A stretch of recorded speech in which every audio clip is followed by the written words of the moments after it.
പ്രിയപ്പെട്ട എല്ലാവർക്കും club house media റൂമിൻ്റെ പുസ്തകലോകം പരമ്പരയുടെ 10ാം അധ്യായത്തിലേക്ക് സ്നേഹപൂർവ്വം സ്വാഗതം. നമ്മളിന്ന് ചർച്ച ചെയ്യുന്നത് ഒരു ഓർമ്മ പുസ്തകമാണ്. ആർ രാജശ്രീയുടെ ഏറ്റവും പുതിയ പുസ്തകം നിൻ്റെ കഥ.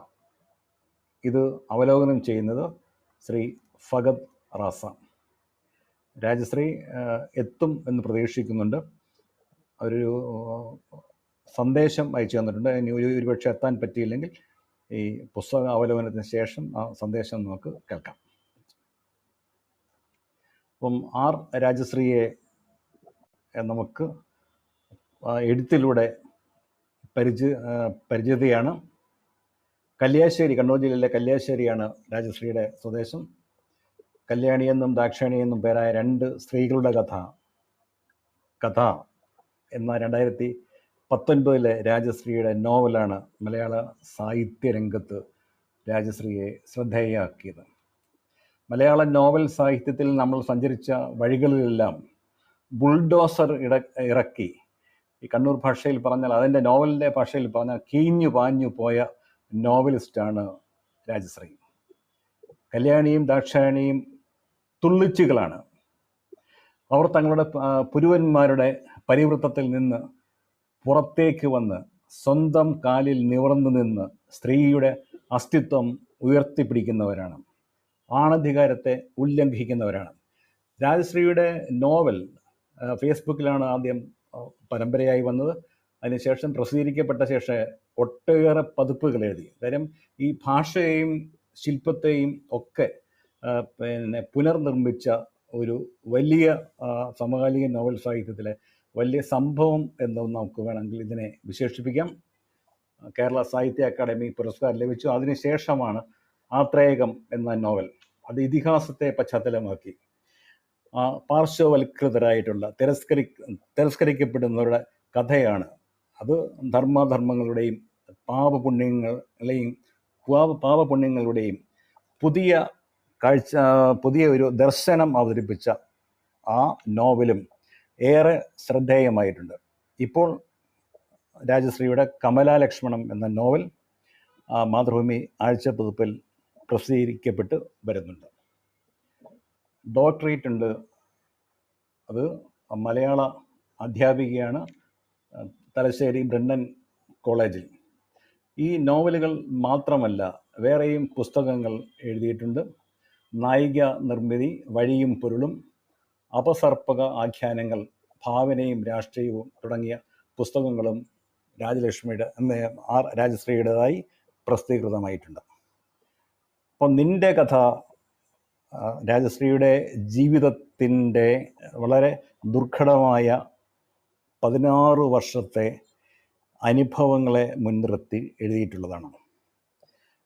തുറന്ന് അനുഭവങ്ങൾ എഴുതിയിട്ടുണ്ട്. അതൊരു അതിജീവനത്തിൻ്റെ കഥ കൂടിയാണ്. ഞാനതിലേക്ക് കൂടുതൽ സംസാരിക്കുന്നതിനെക്കുറിച്ച്, കാര്യം ഫഹദ് റാസ അത് വിലയിരുത്താനായിട്ട് ഇവിടെ എത്തിയിട്ടുണ്ട്. അപ്പം ഫഹദ് റാസ പുതിയ തലമുറയിൽപ്പെട്ട വളരെ ഊർജ്ജസ്വലനായ റേഡിയോ പ്രക്ഷേപകനാണ്. ആകാശവാണി കോഴിക്കോട് നിലയത്തിലെ ട്രാൻസ്മിഷൻ എക്സിക്യൂട്ടീവാണ്. മലപ്പുറം ജില്ലയിലാണ് അദ്ദേഹത്തിൻ്റെ സ്വദേശം. സാഹിത്യവും സിനിമയുമാണ് അദ്ദേഹത്തിൻ്റെ ഇഷ്ട വിഷയങ്ങൾ. സസ്നേഹം, എഴുത്തുകാരും സാംസ്കാരിക രംഗത്തെ പ്രമുഖരായിട്ടുള്ള മൺമറഞ്ഞു പോയവരെക്കുറിച്ച്, അവരുടെ മക്കളും പ്രിയപ്പെട്ടവരും സംസാരിക്കുന്ന സസ്നേഹം എന്ന ഒരു പരിപാടിയുണ്ട്. അദ്ദേഹത്തിൻ്റെ ആശയത്തിൽ നിന്നാണ് അത് ഉടലെടുത്ത് അദ്ദേഹം തന്നെയാണ് വർഷങ്ങളായി അത് ചെയ്യുന്നത്. അങ്ങനെ ശ്രദ്ധേയമായ ഒട്ടേറെ റേഡിയോ പരിപാടികൾ ഫഹദ് റാസയുടേതായിട്ടുണ്ട്. മാതൃഭൂമി ബുക്സ് ഉൾപ്പെടെയുള്ള പ്രസിദ്ധീകരണശാലകളുടെ സാഹിത്യ ചർച്ചകളിൽ ആങ്കറാണ് അദ്ദേഹം. അങ്ങനെ വലിയ സാഹിത്യ സാംസ്കാരിക രംഗത്തും മലബാറിൽ പുതിയ തലമുറയിൽപ്പെട്ട ശ്രദ്ധേയമായ സാന്നിധ്യമാണ് ഫഹദ് റാസ. അപ്പോൾ ഈ പുസ്തകത്തെക്കുറിച്ച് ഉള്ള അവലോകനമാണ് ആദ്യം ഞാൻ പ്രിയപ്പെട്ട ഫഹദ് റാസയെ ഇതിലേക്ക് ക്ഷണിക്കുന്നു.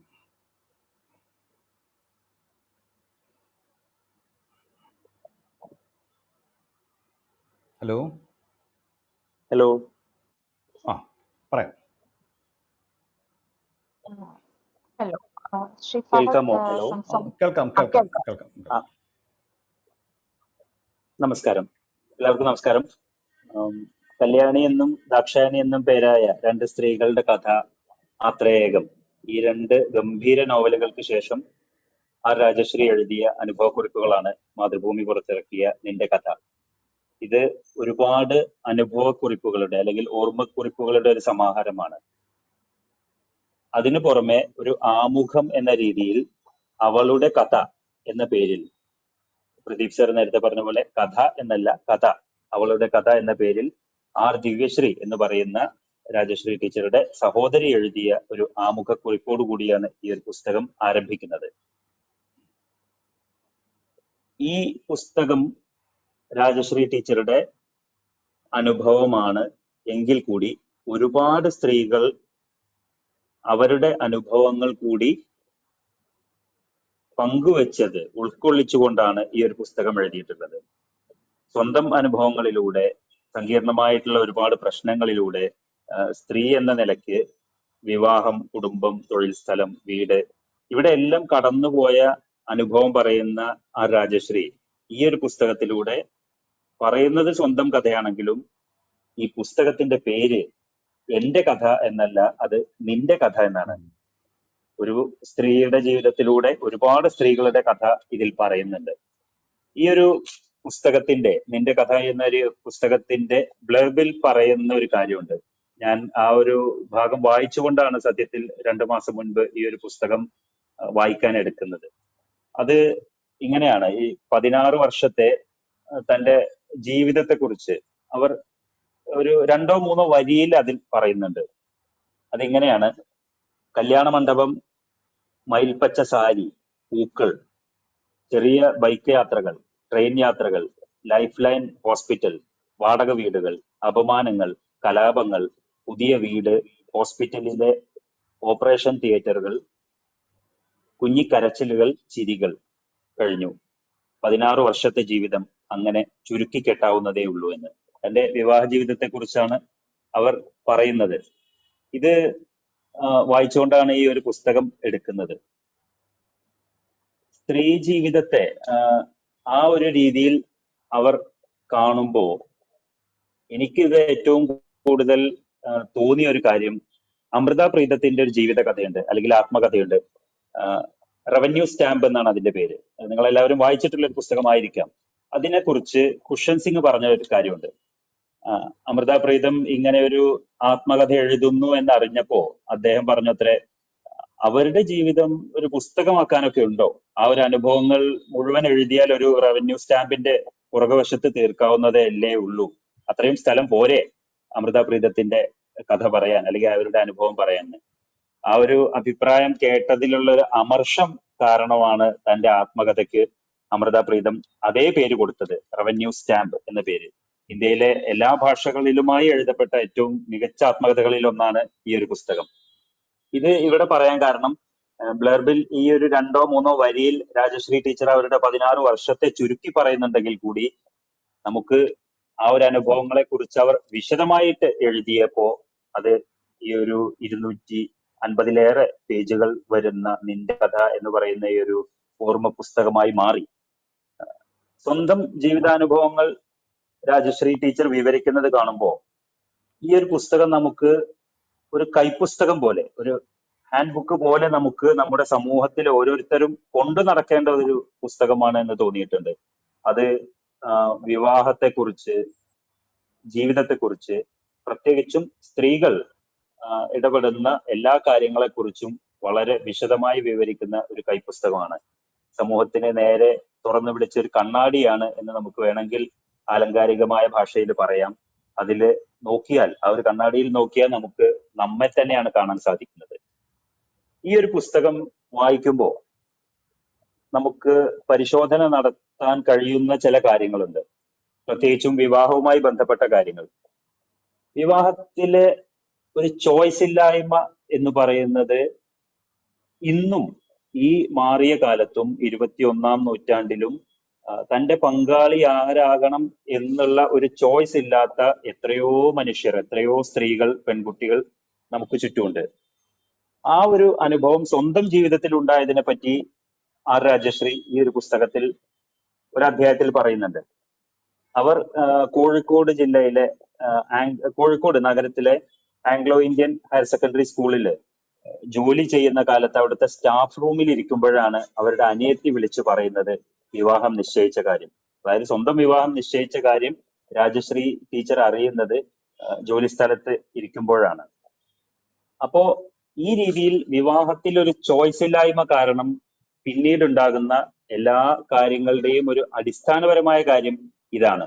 രണ്ടുപേർ പ്രണയിച്ച് പരസ്പരം അറിഞ്ഞ് വിവാഹം ചെയ്യുന്നതും രണ്ട് അപരിചിതർ പെട്ടെന്നൊരു ദിവസം വിവാഹത്തിലേക്ക് കടക്കുന്നതും തമ്മിലുള്ള ഒരു വ്യത്യാസത്തെ കുറിച്ച് അവർ കൃത്യമായിട്ട് അതിൽ പറയുന്നുണ്ട്.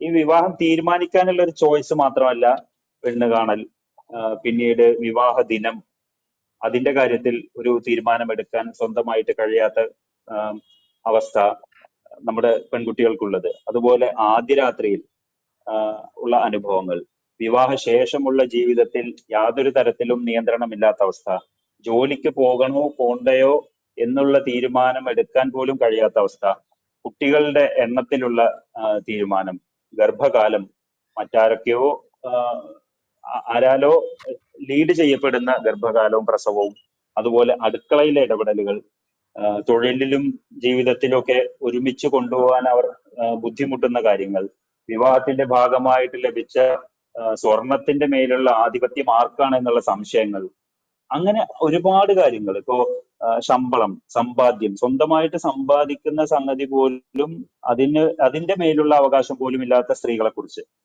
ഇതെല്ലാം സ്വന്തം ജീവിതത്തിലൂടെയാണ് ആർ രാജശ്രീ എന്ന് പറയുന്ന എഴുത്തുകാരി നിന്റെ കഥ എന്ന ഈ പുസ്തകത്തിൽ വിവരിക്കുന്നത്.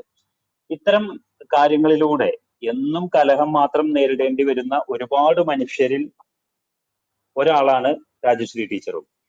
ഈ സ്ത്രീകളെ കുറിച്ച് പൊതുവെ പറയപ്പെടാറുള്ള ഒരു കാര്യമുണ്ട്, സ്ത്രീകൾ രണ്ട് തരത്തിലുള്ള ചൂഷണം നേരിടാറുണ്ടെന്ന്. ഒന്ന്, സമൂഹത്തിൽ ഏത് മനുഷ്യനും നേരിടുന്ന ഒരു ചൂഷണം. രണ്ട്, സ്ത്രീ ആയതുകൊണ്ട് മാത്രം നേരിടേണ്ടി വരുന്ന മറ്റൊരു ചൂഷണം.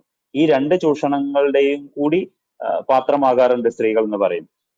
അങ്ങനെയുള്ള എല്ലാവരുടെയും കൂടി കഥയാണ് നിന്റെ കഥ എന്ന് പറയുന്ന ഈ ഒരു പുസ്തകത്തിലൂടെ എഴുത്തുകാരി വായനക്കാർക്ക് മുന്നിൽ എത്തിക്കുന്നത്. ഇതില് സ്വന്തം വിവാഹ ദിനത്തെക്കുറിച്ച് അവർ പറയുന്ന ഒരു ഭാഗമുണ്ട്. സ്വന്തം വിവാഹ ദിനത്തിൽ ഏതാണ്ട് ഇപ്പോ ഉച്ചയ്ക്ക് 2 മണിക്ക് തുടങ്ങി ഭർത്താവിന്റെ വീട്ടിലേക്ക് എത്തുന്നത് രാത്രി 1:30 മണിക്കാണ്. അങ്ങനെ ഏതാണ്ട് ഒരു 12 മണിക്കൂർ നീണ്ട യാത്രയ്ക്ക് ശേഷം ഭർത്താവിന്റെ വീട്ടിലെത്തുന്നു. ആ ഒരു സമയത്ത് ഒരു വിവാഹ വസ്ത്രത്തിലാണ് എന്നുള്ള ഒരു അവസ്ഥ ഒക്കെ നമുക്ക് പറയാമെങ്കിലും അതില് വളരെ അലങ്കോലമായിട്ടുള്ള വസ്ത്രവും സാരിയും ഉണങ്ങിയ പൂവും പിന്നെ യാത്ര കാരണമുള്ള ബുദ്ധിമുട്ട് അനുഭവിച്ചിട്ടുള്ള ഈ മൂത്രമൊഴിക്കാൻ പോലും ആകാത്തൊരു യാത്രാ ക്ഷീണം, ഇതിൽ തീർത്തും നിരാശയായിട്ടുള്ള ഒരു സ്ത്രീ ആയിട്ടാണ് വിവാഹം ദിവസം അവർ ഭർത്താവിന്റെ വീട്ടിലേക്ക് കയറി ചെല്ലുന്നത്.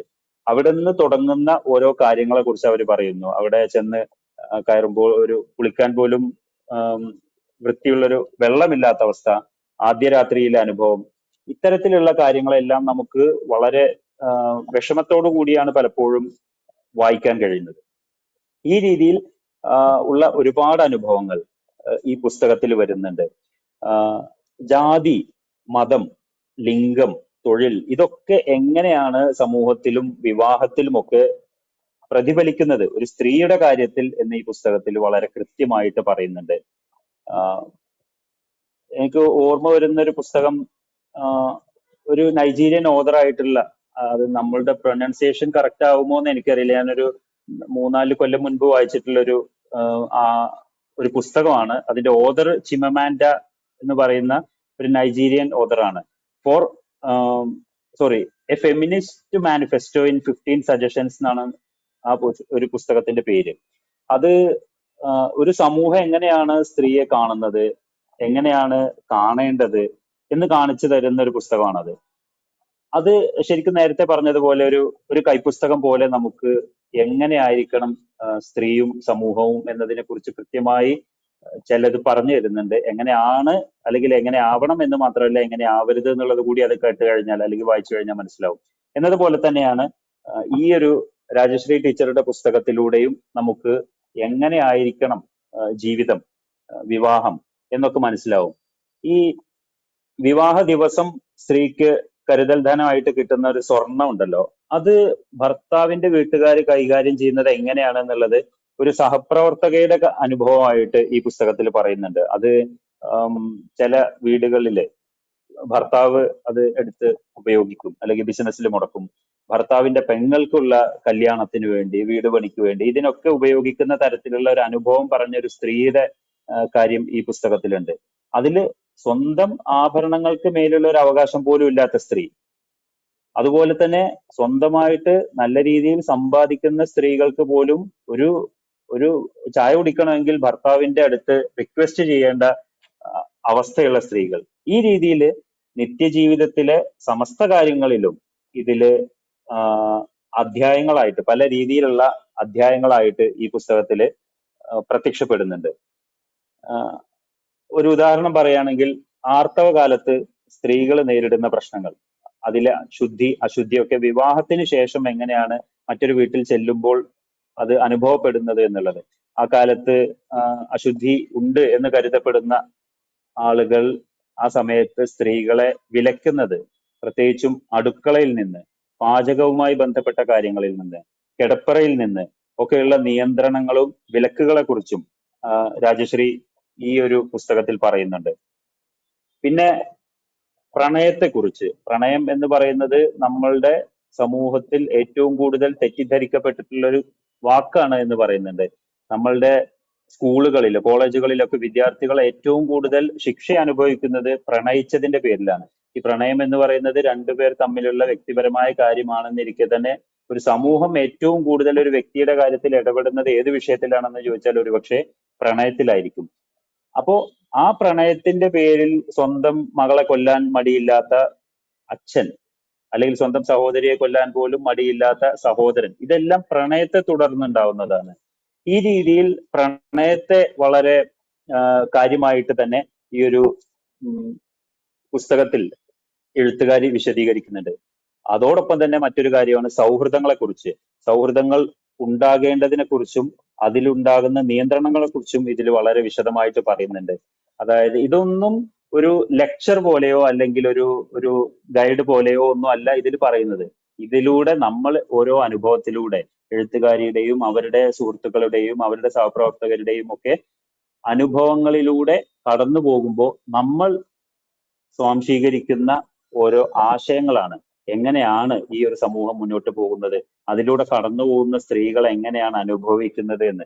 പലപ്പോഴും ഇത് വായിക്കുമ്പോൾ നമുക്ക് ഒരു പുരുഷൻ എന്നുള്ള രീതിയിൽ മാത്രമല്ല, ഒരു സമൂഹ ജീവി എന്നുള്ള രീതിയിൽ സമൂഹത്തെ വിമർശിച്ച് കാണുമ്പോൾ ദൈവമേ, ഈ ഒരു പ്രതിനായകൻ ഞാനാകുമോ അല്ലെങ്കിൽ എന്നെ പോലെയുള്ള ആളുകളാണോ എന്ന് ഒരു നിമിഷം എപ്പോഴെങ്കിലും തോന്നിപ്പോകുന്ന തരത്തിലാണ് ഇതിലുള്ള കാര്യങ്ങളെല്ലാം വിശദീകരിക്കുന്നത് എഴുത്തുകാരി. ഈ വിവാഹബന്ധത്തിന്റെ ഉലച്ചിലുകളെ കുറിച്ചാണ് കൂടുതലായിട്ടും ഈ പുസ്തകം ചർച്ച ചെയ്യുന്നത്. അതിലേക്ക് നയിച്ച കാര്യങ്ങൾ, അതിനകത്തുണ്ടായ കാര്യങ്ങൾ, പിന്നീട് അതിൽ നിന്ന് പുറത്തു വരാൻ വേണ്ടിയിട്ട് ശ്രമിച്ചപ്പോൾ ഉണ്ടായിട്ടുള്ള കാര്യങ്ങളും അവസാനം പുറത്തെത്തിയതുമായി ബന്ധപ്പെട്ട കാര്യങ്ങളും. പാരസ്പര്യം ഇല്ലാതായി പോകുന്ന വിവാഹ ബന്ധങ്ങളെ കുറിച്ച് ആണ് എന്ന് നമുക്ക് പറയാം. അതിലേക്ക് നയിക്കുന്ന കാരണങ്ങളെ കുറിച്ച് പറയാം. അപ്പൊ ഇത് വായിക്കുമ്പോൾ നമുക്ക് അത് ഇല്ലാതാക്കാൻ എന്ത് ചെയ്യാം എന്നുള്ളതിനെ കുറിച്ച് കൂടി മനസ്സിലാവുന്നുണ്ട്. ഈ ഒരു പുസ്തകം മനുഷ്യർക്ക് ഇപ്പോ പല കാര്യങ്ങളിലും തീരുമാനമെടുത്താൽ ശരിയാവുമോ എന്ന സംശയമുള്ള ആളുകളുണ്ട്, ഒരുപാട് സ്ത്രീകളുണ്ട്.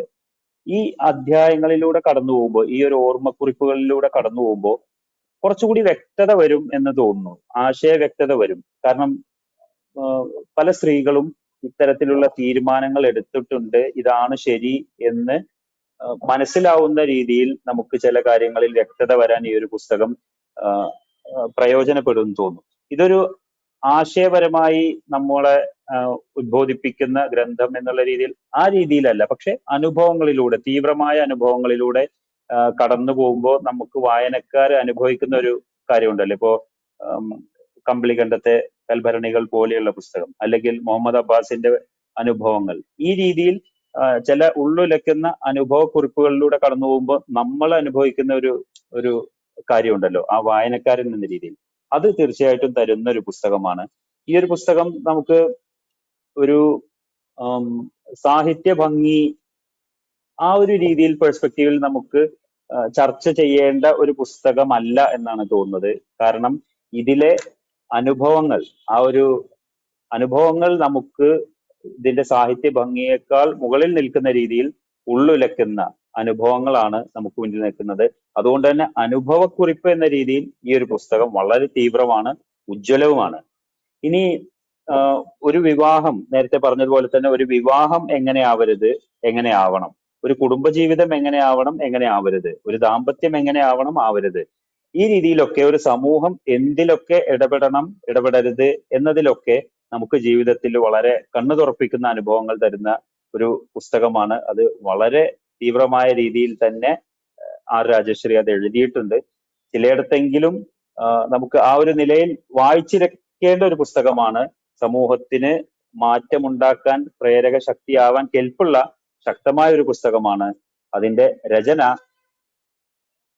ദാക്ഷായണി, കല്യാണിയും ദാക്ഷായണിയും പോലെ, ആത്രേയകം പോലെ രചനാ ശൈലി കൊണ്ട് മാസ്മരികത സൃഷ്ടിച്ചിട്ടുള്ള, കഥാപാത്ര സൃഷ്ടികൾ കൊണ്ട് വായനക്കാരെ വിസ്മയിപ്പിച്ചിട്ടുള്ള ഒരു എഴുത്തുകാരിയുടെ ഭാഗത്ത് നിന്നും ഉണ്ടാകുന്നത് കൊണ്ട് തന്നെ അത് കൂടുതലായിട്ട് വായിക്കപ്പെടും എന്ന കാര്യത്തിൽ സംശയമൊന്നുമില്ല. അത് കൂടുതലായിട്ട് വായിക്കപ്പെടട്ടെ എന്ന് ആഗ്രഹിക്കുന്ന ഒരു വ്യക്തി കൂടിയാണ് ഞാൻ. കാരണം നമ്മുടെ സമൂഹത്തിൽ ഉണ്ടാകേണ്ട മാറ്റങ്ങളെ കുറിച്ച് വളരെ സട്ടിലായിട്ട് ഇതിൽ പറഞ്ഞു പോകുന്നുണ്ട്. അത് മനസ്സിലാകുന്നവർക്ക് അത് വായിച്ചു കഴിഞ്ഞാൽ തീർച്ചയായിട്ടും ഒരു പരിവർത്തനം ഉണ്ടാകും എന്ന് തന്നെയാണ് മനസ്സിലാവുന്നത്. ഒരു ആമുഖം എന്ന രീതിയിൽ ഞാൻ ഈ ഒരു കാര്യം പറഞ്ഞുകൊണ്ട് അവസാനിപ്പിക്കുകയാണ്. Thank you.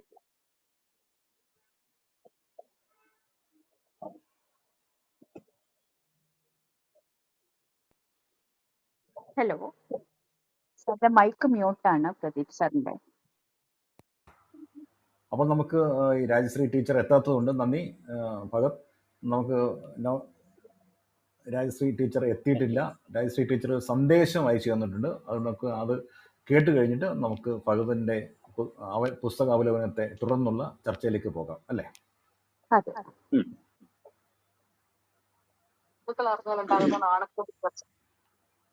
കുറച്ചും കൂടെ ഉറക്കെ കഴിയുന്നത്ര ഉറക്കെ കേൾപ്പിക്കാൻ ശ്രമിക്കാം.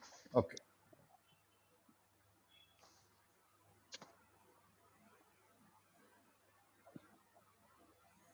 റിപ്ലൈ ചെയ്യൂ.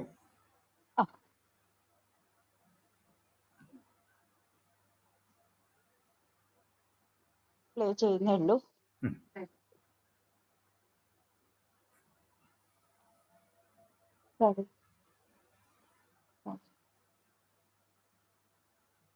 നമസ്കാരം പ്രിയമുള്ളവരെ.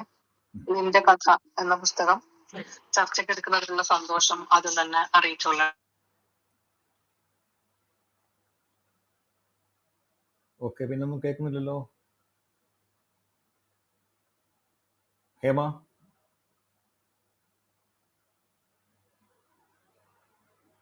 ഹലോ, ഒറ്റ ലൈനെ കേട്ടുള്ളൂ ഹേമ. അത് പിന്നെ ശബ്ദം പിന്നീട് വന്നില്ല. ഹലോ, കേൾക്കുന്നുണ്ടോ? വോളിയം ഇല്ല, കേൾക്കുന്നില്ല. ഒറ്റ ലൈൻ, ഒരു ഓപ്പണിംഗ് ലൈൻ മാത്രമേ കേട്ടുള്ളൂ. ശരി, ഞാൻ ഒന്നുകൂടി പ്ലേ ചെയ്യാം. അതെ. ആളിന് അതിലെന്തെങ്കിലും തരത്തിലുള്ള അഭിപ്രായം പറയാനുള്ള ഒരു സ്പേസ് ഇല്ല എന്നാണ് ഞാൻ കരുതുന്നത്. എന്നാലും നമ്മുടെ നാട്ടില് പലതരം സാഹിത്യോത്സവങ്ങളില് എഴുത്തുകാർ തന്നെ സ്വന്തം പുസ്തകങ്ങളെ കുറിച്ച് സംസാരിക്കേണ്ടി വരാറുണ്ട്. ഇതൊരു തെറ്റൊന്നുമല്ല, ഇതിൽ അനൗചിത്യവുമില്ല. പുതിയ കാലത്തെ സംബന്ധിച്ചിടത്തോളം പുസ്തക വിപണിയുടെ വളർച്ചയ്ക്കും എഴുത്തുകാരൻ അല്ലെങ്കിൽ എഴുത്തുകാരി, എഴുത്താൾ എന്നുള്ള നിലനിൽപ്പിനും അത് ആവശ്യമാണ്, ഒരു പരിധിവരെ ആവശ്യമാണ്. സാഹിത്യകൃതികളും സാഹിത്യേതര കൃതികളും തമ്മിലുള്ള ഒരു വ്യത്യാസം, സാഹിത്യകൃതികൾക്ക് കുറെ കൂടി വിശാലമായ ഒരു ക്യാൻവാസ് ഉണ്ട് എന്നുള്ളതാണ്. അതില് ഭാവനയുണ്ട്. പ്രത്യേകിച്ച് ഫിക്ഷനിൽ നമ്മൾ പണിയെടുക്കുന്ന സമയത്ത് ചരിത്രം, മിത്ത്, രാഷ്ട്രീയം, പുരാണം, ഒരുമാതിരിപ്പെട്ട എല്ലാ വിഷയങ്ങളും നോവലിന്റെ ഒരു വലിയ ക്യാൻവാസിനകത്ത് ഒതുങ്ങും. പക്ഷെ അനുഭവാഖ്യാനങ്ങളെ സംബന്ധിച്ചിടത്തോളം അത്തരം വലിയ സാധ്യതകളൊന്നുമില്ല. മനുഷ്യൻ അയാളുടെ ജീവിതത്തിൽ അനുഭവിച്ചതും മനസ്സിലാക്കിയതുമായിട്ടുള്ള കാര്യങ്ങൾ ജീവിതം മുന്നോട്ട് പോകുമ്പോൾ മനുഷ്യരുടെ ആറ്റിറ്റ്യൂഡിൽ വരുന്ന മാറ്റങ്ങള്, നേരത്തെ ആർജിച്ചിട്ടുള്ള പല ബോധങ്ങളെയും അൺലേൺ ചെയ്യുന്നതിന്റെ ചില രീതികള്, ചില അനുഭവങ്ങളോട് പ്രതികരിക്കുന്ന രീതിയിൽ വരുന്ന മാറ്റങ്ങൾ, പ്രതികരണത്തിൽ വരുന്ന മാറ്റങ്ങൾ, മനുഷ്യരോടുള്ള മനോഭാവത്തിൽ വരുന്ന മാറ്റങ്ങൾ, അതൊക്കെയും നമ്മുടെ ഓർമ്മക്കുറിപ്പുകളുടെയും ആത്മകഥകളുടെയും ഒക്കെ ഒരു പൊതു സ്വഭാവമാണ്. അതാണ് ശരിക്കും നമ്മളൊരു ആത്മകഥയിൽ നിന്ന് കണ്ടെത്തുക എന്നാണ് ഞാൻ കരുതുന്നത്. ആത്മകഥകൾക്കും ഓർമ്മക്കുറിപ്പുകൾക്കും തീർച്ചയായും ചരിത്രപരമായ പ്രാധാന്യമുണ്ട്. ആത്മകഥകളിലും ജീവചരിത്രങ്ങളിലും ഒന്നും തന്നെ തെറ്റുകൾ വരാൻ പാടില്ല എന്ന് പറയും. ചരിത്ര പുസ്തകത്തിൽ തെറ്റ് വരുന്നത് പോലെ തന്നെയാണ് ആത്മകഥകളിലും ജീവചരിത്രത്തിലും തെറ്റ് വന്നാൽ ഉണ്ടാകുന്ന പ്രശ്നം. കാരണം ഒരു ദേശത്തെ ഒരു നമ്മൾ അടയാളപ്പെടുത്തുന്നത്, ഒരു ദേശത്തെയും ഒരു കാലത്തെയും നാം അടയാളപ്പെടുത്തുന്നതിന്റെ പ്രകാരങ്ങൾ കൂടിയാണ് അത്തരത്തിലുള്ള ഓർമ്മക്കുറിപ്പുകൾ.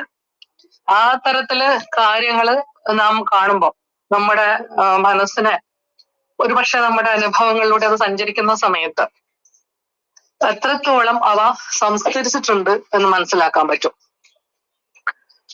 വലിയ നമ്മൾ സാധാരണ പറയും മഹാന്മാരുടെ ജീവചരിത്രങ്ങൾ അല്ലെങ്കിൽ മഹാന്മാരുടെ ആത്മകഥാഖ്യാനങ്ങൾക്ക് മാത്രമേ പ്രസക്തിയുള്ളൂ എന്ന് പറയും. അതെന്തുകൊണ്ടെന്ന് ചോദിച്ചാൽ ആ കാലത്തിന്റെ ചരിത്രം നമ്മുടെ ഉള്ളിലേക്ക് അല്ലെങ്കിൽ നമ്മിലേക്ക് വരുന്നത് കൊണ്ടും കൂടിയാണ്. ചരിത്രം എന്ന് പറയുന്നത് മഹത് വ്യക്തികൾക്ക് മാത്രം അവകാശപ്പെട്ട ഒന്നല്ല. ഈ ലോകത്ത് ജീവിക്കുന്ന ഏറ്റവും നിസ്സാരനായ അല്ലെങ്കിൽ നിസ്സാരയായിട്ടുള്ള ഒരു വ്യക്തിക്ക് പോലും ചരിത്രമുണ്ട്. നാം ജീവിക്കുന്ന സമയത്ത് നാം അറിയുന്നില്ല നാം ചരിത്രം സൃഷ്ടിക്കുകയാണെന്നുള്ളത്. അത്തരത്തിലുള്ള ഒരുപാട് ചരിത്രങ്ങൾ ചേർന്നതാണ് മനുഷ്യകുലത്തിന്റെ ചരിത്രം. പ്രത്യേകിച്ച് സ്ത്രീകളുടെ ആഖ്യാനങ്ങളിലേക്ക് വരുന്ന സമയത്ത് എഴുതപ്പെടാതെ പോയ ചരിത്രങ്ങളായിരിക്കും മിക്കവാറും സ്ത്രീകളുടെ ആത്മകഥകൾ. അവർ എഴുതിയിട്ടുണ്ടെങ്കിൽ ഒരു പക്ഷേ മനുഷ്യ സമൂഹം ഇതുവരെ ആർജിച്ചിട്ടുള്ള നേട്ടങ്ങൾ അവയുടെ പകിട്ട് ഒന്ന് കുറഞ്ഞു പോയേക്കും. കാരണം പലപ്പോഴും മനുഷ്യൻ എന്ന സമ്മർദ്ദത്തിന്റെ ഒരു അന്തസ്സ് പോലും അവകാശപ്പെടാൻ പറ്റാത്ത തരത്തിലുള്ള സ്ത്രീകൾ നമ്മുടെ ചുറ്റിനുമുണ്ട്. ഇന്ത്യൻ മണവാട്ടിമാർക്ക് ഒരു കൈപ്പുസ്തകം എന്ന പേരില് ഗൃഹലക്ഷ്മിയില് ഈ പങ്ക്തി എഴുതുന്ന സമയത്ത് എന്നോട് ഒരുപാട് സുഹൃത്തുക്കള് ചോദിച്ചിട്ടുള്ള ഒരു കാര്യം, ഈ തരത്തിലുള്ള അനുഭവങ്ങളൊന്നും ഇപ്പോ ആർക്കും ഇല്ലല്ലോ, ഇതൊക്കെ വളരെ കാലഹരണപ്പെട്ട അനുഭവങ്ങളല്ലേ എന്നാണ്. എന്തിന് നിന്റെ കഥയെ കുറിച്ചൊരു കുറിപ്പ് എഴുതിയ ഒരു വായനക്കാരിയുടെ പോസ്റ്റിന്റെ ചോട്ടിൽ വന്നിട്ടും അടുത്ത സമയത്ത് ഒരാൾ ചോദിക്കുന്ന കണ്ടു, എന്റെയൊക്കെ കുട്ടിക്കാലത്ത് നടന്നിട്ടുള്ള അനുഭവങ്ങളാണ്, അതൊന്നും ഇത്തരത്തിൽ പറയേണ്ടതില്ലല്ലോ എന്ന്. അതിന്റെ കാരണം എന്താ വെച്ചാൽ സ്വന്തം വീട്ടകങ്ങളിൽ നടക്കുന്ന വയലൻസിനെ അങ്ങേയറ്റം നോർമലൈസ് ചെയ്ത് കാണാനുള്ള ഒരു പ്രവണത ഉള്ളത് കൊണ്ടാണ്. നാം പ്രയോഗിക്കുന്ന വാക്കിലും നമ്മുടെ നോക്കിലും നമ്മുടെ പ്രവൃത്തികളിലും വയലൻസ് ഉണ്ടാകും. അതൊരു പക്ഷെ നമ്മേക്കാൾ അധികാരം കുറഞ്ഞ മനുഷ്യർക്കാണ് അത് അനുഭവപ്പെടുക. അധികാരത്തിന്റെ ഒരു പരഭാഗമാണ് ഹിംസ എന്ന് പറയുന്നത്. ആ ഹിംസ പല തരത്തില് അനുഭവപ്പെടാൻ സാധ്യതയുണ്ട്. അത് ഞാൻ നേരത്തെ പറഞ്ഞ പോലെ അധികാരം കൊണ്ട് മുറിവേൽക്കുന്നവർക്കാണ് ആ ഹിംസ ശരിക്കും മനസ്സിലാവുക. വീടുകളില് സ്ത്രീകള് അത്തരത്തില് അനുഭവിക്കുന്ന ഹിംസകൾ പോലും വയലൻസ് ആയിട്ട് മനസ്സിലാക്കപ്പെടണമെന്നില്ല, ഹിംസയായിട്ട് മനസ്സിലാക്കപ്പെടണമെന്നില്ല. ഈ സ്ത്രീകൾക്ക് പോലും അത് പലപ്പോഴും മനസ്സിലാവണമെന്നില്ല.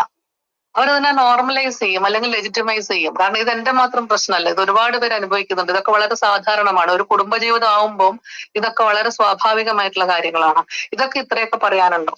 ഇത് ആ സ്ത്രീകളും അവരോട് ഹിംസ പ്രയോഗിക്കുന്നവരും ആ ഹിംസയെ സപ്പോർട്ട് ചെയ്യുന്നവരൊക്കെ ആവർത്തിച്ച് പറഞ്ഞുകൊണ്ടിരിക്കുന്ന സമയത്ത് സ്ത്രീകൾ ഒരു സവിശേഷമായ കണ്ടീഷനിങ്ങിന് വിധേയരാകും.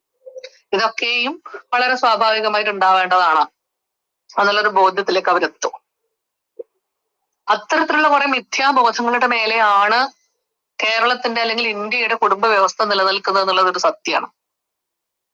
വേണ്ട എന്ന് വെച്ചാൽ നമുക്ക് പുറത്തേക്ക് ഇറങ്ങി പോകാൻ പറ്റുന്ന ഒന്നല്ല മനുഷ്യബന്ധങ്ങള്. എല്ലാ സാങ്കേതികതകൾക്കും അപ്പുറത്ത് മനുഷ്യബന്ധങ്ങൾക്കൊരു ഭംഗിയുണ്ട്, അതിനൊരു അന്തസ്സുണ്ട്. ആ അന്തസ്സിന് മുറിവേൽക്കുന്ന സമയത്ത് അല്ലെങ്കിൽ അന്തസ്സോടുകൂടി ആ ബന്ധത്തിനകത്ത് തുടരാൻ പറ്റുന്നില്ല എന്നുള്ള സമയത്ത് മറ്റു പരിഗണനകള് ഇല്ലാതെ തന്നെ അതിൽ നിന്ന് ഇറങ്ങി നടക്കാൻ പറ്റുക എന്ന് പറയുന്നത് മനോഹരമായ ഒരു കാര്യമാണ്. നമുക്ക് എല്ലാവർക്കും അറിയാം, നമ്മുടെ കുടുംബ ബന്ധങ്ങളിൽ ഉലച്ചിൽ വന്നു കഴിഞ്ഞാൽ അത് പുറം ലോകം അറിയുന്നത് വലിയ ബുദ്ധിമുട്ടാണ് ആൾക്കാർക്ക്. ഒന്നും മിണ്ടാതെ സഹിക്കുന്ന സ്ത്രീ എല്ലാ കാലത്തും ആദർശ സ്ത്രീയായിരുന്നു. എന്തെങ്കിലുമൊക്കെ വിളിച്ചു പറയുന്ന സ്ത്രീകളെയാണ് ആൾക്കാർക്ക് തീരെ താല്പര്യമില്ലാതിരിക്കുക. അവര് ചന്തപ്പെണ്ണുങ്ങളായി മാറും. ഞാൻ പറയാം എന്തെല്ലാം പ്രശ്നങ്ങളുണ്ടായി, എന്നിരുന്നിട്ടും അവർ യാതൊന്നും ഇതുവരെ ഭർത്താവിനെതിരായി പറഞ്ഞിട്ടില്ലല്ലോ, അല്ലെങ്കിൽ പങ്കാളിക്കെതിരായിട്ട് പറഞ്ഞിട്ടില്ലല്ലോ. ആ പറയാതിരിക്കുന്നത് പോലും അത്തരം സ്ത്രീകളുടെ ഒരു പ്രിവിലേജിന്റെ ഭാഗമാണ് എന്നുള്ളതാണ് വസ്തുത. പറയാതിരിക്കാനുള്ള പ്രിവിലേജ് അവർക്കുണ്ട്, അതുകൊണ്ടാണ് അവർ പറയാതിരിക്കുന്നത്. അതേസമയം ഇത് വിളിച്ചു പറയുന്ന സ്ത്രീ പലപ്പോഴും അപഹസിക്കപ്പെടും. ജീവിതത്തിൽ തീരുമാനം എടുക്കാനുള്ള അവകാശം ഇല്ലാത്ത ഒരു വിഭാഗത്തെ സംബന്ധിച്ചിടത്തോളം, ചോയ്സ് എന്നൊന്നും ഇല്ലാത്ത വിഭാഗത്തെ സംബന്ധിച്ചിടത്തോളം അവരനുഭവിക്കുന്ന വയലൻസിനെ കുറിച്ച് പറയുക എന്ന് പറയുന്നത് അത്ര എളുപ്പമല്ല. അതുകൂടാതെ നമ്മുടെ സമൂഹത്തില് കുടുംബജീവിതം പരാജയപ്പെട്ടു കഴിഞ്ഞാൽ, അല്ലെങ്കിൽ ദാമ്പത്യ ജീവിതം പരാജയമായി കഴിഞ്ഞാൽ, അല്ലെങ്കിൽ വ്യക്തി ജീവിതത്തിൽ എന്തെങ്കിലും തരത്തിലുള്ള ഇടർച്ചകളോ വീഴ്ചകളോ ഉണ്ടായിട്ടുണ്ടെന്നുണ്ടെങ്കിൽ അത് ആ വ്യക്തിയുടെ സാമൂഹിക ജീവിതത്തിന് തന്നെ മാർക്കിടാനുള്ള ഒരു മാനകമായിട്ട് നമ്മുടെ ആൾക്കാർ എടുക്കും. അതുകൊണ്ട് പലപ്പോഴും കുടുംബത്തിനകത്തുള്ള പ്രശ്നങ്ങൾ യഥാസമയം കണ്ടെത്തിയിട്ട് പരിഹരിക്കാനൊന്നും ആൾക്കാർ തയ്യാറാവില്ല, നാണക്കേട് വിചാരിച്ചിട്ടാണ്. അടുത്തിടെ തിരുവനന്തപുരത്ത് ഒരു സ്ത്രീ ആത്മഹത്യ ചെയ്യുന്നുണ്ട്, ഒരു സ്ത്രീയും കുട്ടിയും കൂടി, മകളും കൂടി. മകളുടെ വിവാഹ ജീവിതം പരാജയമാണ് എന്നുള്ള വസ്തുത ബന്ധുക്കൾ അറിഞ്ഞാൽ ഉണ്ടാകുന്ന നാണക്കേട് വിചാരിച്ചിട്ടാണ് അവർ ആത്മഹത്യ ചെയ്യുന്നത്. ഇത് വാസ്തവത്തില് ഇത്തരത്തിലുള്ള പരാജയങ്ങൾ അല്ലെങ്കിൽ ഇടർച്ചകള് കേരളത്തിലെ സാമൂഹിക ജീവിതത്തിനകത്ത് നാം അറിഞ്ഞോ അറിയാതെയോ ഏർപ്പാടാക്കി വെച്ചിരിക്കുന്ന കുറെ പ്രോഗ്രസ് കാർഡുകളുടെ ഒരു റിസൾട്ടാണ്. ഇതിന് വരുന്ന ഈ ചുവന്ന അക്കങ്ങൾ, അല്ലെങ്കിൽ ഇതിന് A+ കിട്ടാതിരുന്നു കഴിഞ്ഞാൽ എന്തോ നാണക്കേടാണെന്ന് വിചാരിക്കും. സ്വന്തം മക്കൾ പഠിച്ച് വളർന്ന് വലിയ ഉദ്യോഗം നേടണം, അവർ കുടുംബജീവിതം നയിക്കണം, അവരുടെ കുടുംബജീവിതം വിജയമാകണം, അത് കണ്ടിട്ട് കണ്ണടയ്ക്കണം എന്ന് വിചാരിക്കുന്ന രക്ഷിതാക്കളാണ് നമുക്ക് ഉണ്ടാവുക. നാമും രക്ഷിതാക്കളാകുമ്പോൾ അങ്ങനെ തന്നെ ചെയ്യും. കുട്ടികളുടെ ജീവിതത്തെ പിന്തുടരുകയും അവരെ എല്ലാ ഘട്ടങ്ങളിലും വിജയിച്ചു പോകണം എന്ന് ആഗ്രഹിക്കുകയും ചെയ്യും. ഒരു ഘട്ടത്തിലും പരാജയത്തെ അംഗീകരിക്കാൻ നമ്മളോ നമ്മുടെ കുട്ടികളോ നമ്മുടെ രക്ഷിതാക്കളോ പഠിപ്പിക്കപ്പെടുന്നില്ല എന്നുള്ളത് വസ്തുതയാണ്. അപ്പൊ ഈ പരാജയങ്ങളെ അംഗീകരിക്കാനുള്ള മനസ്സില്ലായ്മയും കൂടിയുണ്ട് കുടുംബത്തിനകത്ത് നടക്കുന്ന പല ഹിംസകളും മൂടി വയ്ക്കുന്ന മനോഭാവത്തിന്റെ പിന്നിൽ. അത്തരത്തിലുള്ള ഒരുപാട് അനുഭവങ്ങൾ ചേർന്നാണ് കേരളത്തിലെ സ്ത്രീകളുടെ ജീവിതം രൂപപ്പെടുന്നത്. കേരളത്തിലെ കുടുംബങ്ങൾക്കകത്ത് ഇങ്ങനെ ഒരു എന്താണ് ലാവാ പ്രവാഹത്തിന് സാധ്യതയുള്ള ചില അടിച്ചമർത്തലുകൾ ഉണ്ട്. അത് വളരെ ഈ പുസ്തകത്തില് സത്യസന്ധമായി മാത്രമേ കാര്യങ്ങൾ പറഞ്ഞിട്ടുള്ളൂ. എന്റേതല്ലാത്ത അനുഭവങ്ങൾ ഉപയോഗിക്കേണ്ടി വരുന്ന സമയത്ത് ആ സ്ത്രീകളുടെ പേരുകൾ അതിനകത്ത് മാറ്റിയിട്ടുണ്ട്. അതിൽ കവിഞ്ഞ് ഫിക്ഷൻ ആയിട്ടുള്ള യാതൊന്നും അതിനകത്തില്ല. അപ്പം സ്വന്തം ജീവിതത്തിന്റെ ഒരു ഭാഗമാണ്. അപ്പൊ അതൊരു കൂട്ടായ്മയിൽ അത് ചർച്ച ചെയ്യപ്പെടുമ്പോൾ അവിടെ ഉണ്ടായിരിക്കുക എന്ന് പറയുന്നത് കുറച്ചൊരു അസുഖകരമായിട്ടുള്ള അനുഭവം കൂടിയാണ്. അതൊരു സാഹിത്യകൃതിയാകുമ്പോൾ അതുണ്ടാവില്ല. ഇവിടെ ഇരിക്കുന്ന എല്ലാവർക്കും അത് മനസ്സിലാവുമെന്ന് വിചാരിക്കുന്നു. ഒഴിവാക്കാൻ പറ്റാത്ത അസൗകര്യങ്ങൾ ഉള്ളത് കൊണ്ട്, ഒരു ഹോസ്പിറ്റൽ കേസ് ആവശ്യമായതുകൊണ്ടാണ് എനിക്കിന്ന് ഇതിനകത്ത് വരാൻ പറ്റാത്തത്. ആ സൗകര്യം സദയം ക്ഷമിക്കുമെന്ന് വിചാരിക്കുന്നു. എല്ലാവരോടും നന്ദി. ഈ രാജശ്രീ ടീച്ചർ എഴുത്തിൽ പോലെ തന്നെ പ്രസംഗത്തിലും പ്രഭാഷണത്തിലും തുറന്ന കാര്യങ്ങൾ പറയുന്ന ഗംഭീരയായ ഒരു എന്താ പറയുന്ന പ്രസംഗം കൂടിയാണ് തിരിച്ച്. നമ്മളിപ്പം ഇത് കേട്ടപ്പം തന്നെ നമുക്ക് ബോധ്യപ്പെട്ടിട്ടുണ്ടാവും തിരിച്ച്. രാജലക്ഷ്മി ടീച്ചറിൻ്റെ ദാക്ഷായണിയെ പോലെ, കല്യാണിയെ പോലെ പച്ചയായി കാര്യങ്ങൾ പറയും. അത് വളരെ ഫോഴ്സ്ഫുൾ ആയിട്ട് പറയും, അല്ലേ ഫഹദേ? നമ്മൾ കേൾക്കുമ്പോൾ അങ്ങനെയല്ലേ തോന്നുന്നത്? തീർച്ചയായും അത് ആ പുസ്തകത്തിൽ ഇപ്പൊ ദാക്ഷായണിയിലും നമുക്ക് കാണാമല്ലോ ആ ഒരു ഭാഷ എത്ര കൃത്യമായിട്ടാണ് അല്ലെങ്കിൽ എത്ര ശക്തമായിട്ടാണ് അവർ ഉപയോഗിക്കുന്നത് എന്നുള്ളത്. ഞാൻ ടീച്ചറിൻ്റെ ഒരു പ്രസംഗം കഴിഞ്ഞ ഒക്ടോബറിൽ കോട്ടക്കൽ കല നടത്തിയ ഒരു പരിപാടിയിൽ കേട്ടിരുന്നു. അപ്പോഴാണ് രാജശ്രീ ടീച്ചർ ഈ പ്രസംഗകലയിലെ ഈ സമകാലിക ഇപ്പോഴത്തെ ഒരു പൊതുജീവിതത്തിലെ ഒരു വലിയ പ്രതിഭാസമാണെന്ന് എനിക്ക് അപ്പം ബോധ്യപ്പെട്ടു, എഴുത്തിൽ മാത്രമല്ല. അപ്പോൾ നമ്മുടെ പുസ്തകത്തിലെ നിന്റെ കഥയിലെ ഈ ജീവിതത്തെക്കുറിച്ചുള്ള ഒട്ടേറെ ദർശനങ്ങൾ അതിനകത്തുണ്ട്. അതായത് ഞാനത് 1-2 കാര്യങ്ങൾ പറഞ്ഞിട്ട് ഞാൻ അതിലേക്ക് കടക്കാമെന്ന് തോന്നുന്നു. അത് ഈ പിന്നെ കലുഷിതമായ ദാമ്പത്യത്തെക്കുറിച്ചുള്ള ഒരു ഭാഗത്ത് പറയുന്നത്, എത്ര കഴിയാലും തീരാതെ കിടക്കുന്ന കുറെ എച്ചിൽ പാത്രങ്ങളോടാണ് ഈ പിന്നെ ഏത് കലുഷ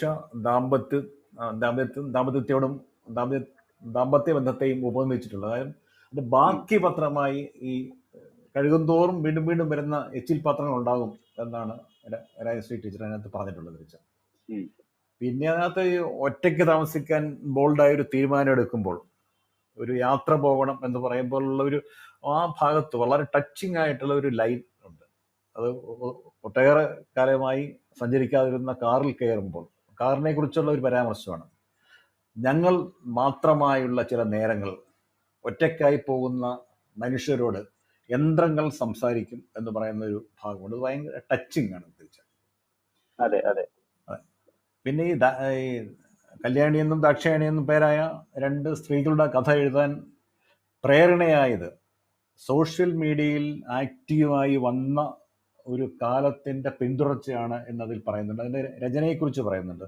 രചനാകാലം തന്നെ വളരെ ദാരുണമായ എഴുത്തുകാലം എന്നാണ് പരാമർശിച്ചിട്ടുള്ളത്. അത് ഈ സോഷ്യൽ മീഡിയയിൽ എഴുതി കഴിഞ്ഞ ശേഷം ഉണ്ടായ ദൃശ്യതയും ആത്മബലവുമാണ് ഈ നോവൽ എഴുതാൻ തന്നെ പ്രേരിപ്പിച്ചത് എന്നാണ് ടീച്ചർ അതിനകത്തിൽ പറഞ്ഞിട്ടുള്ളത്.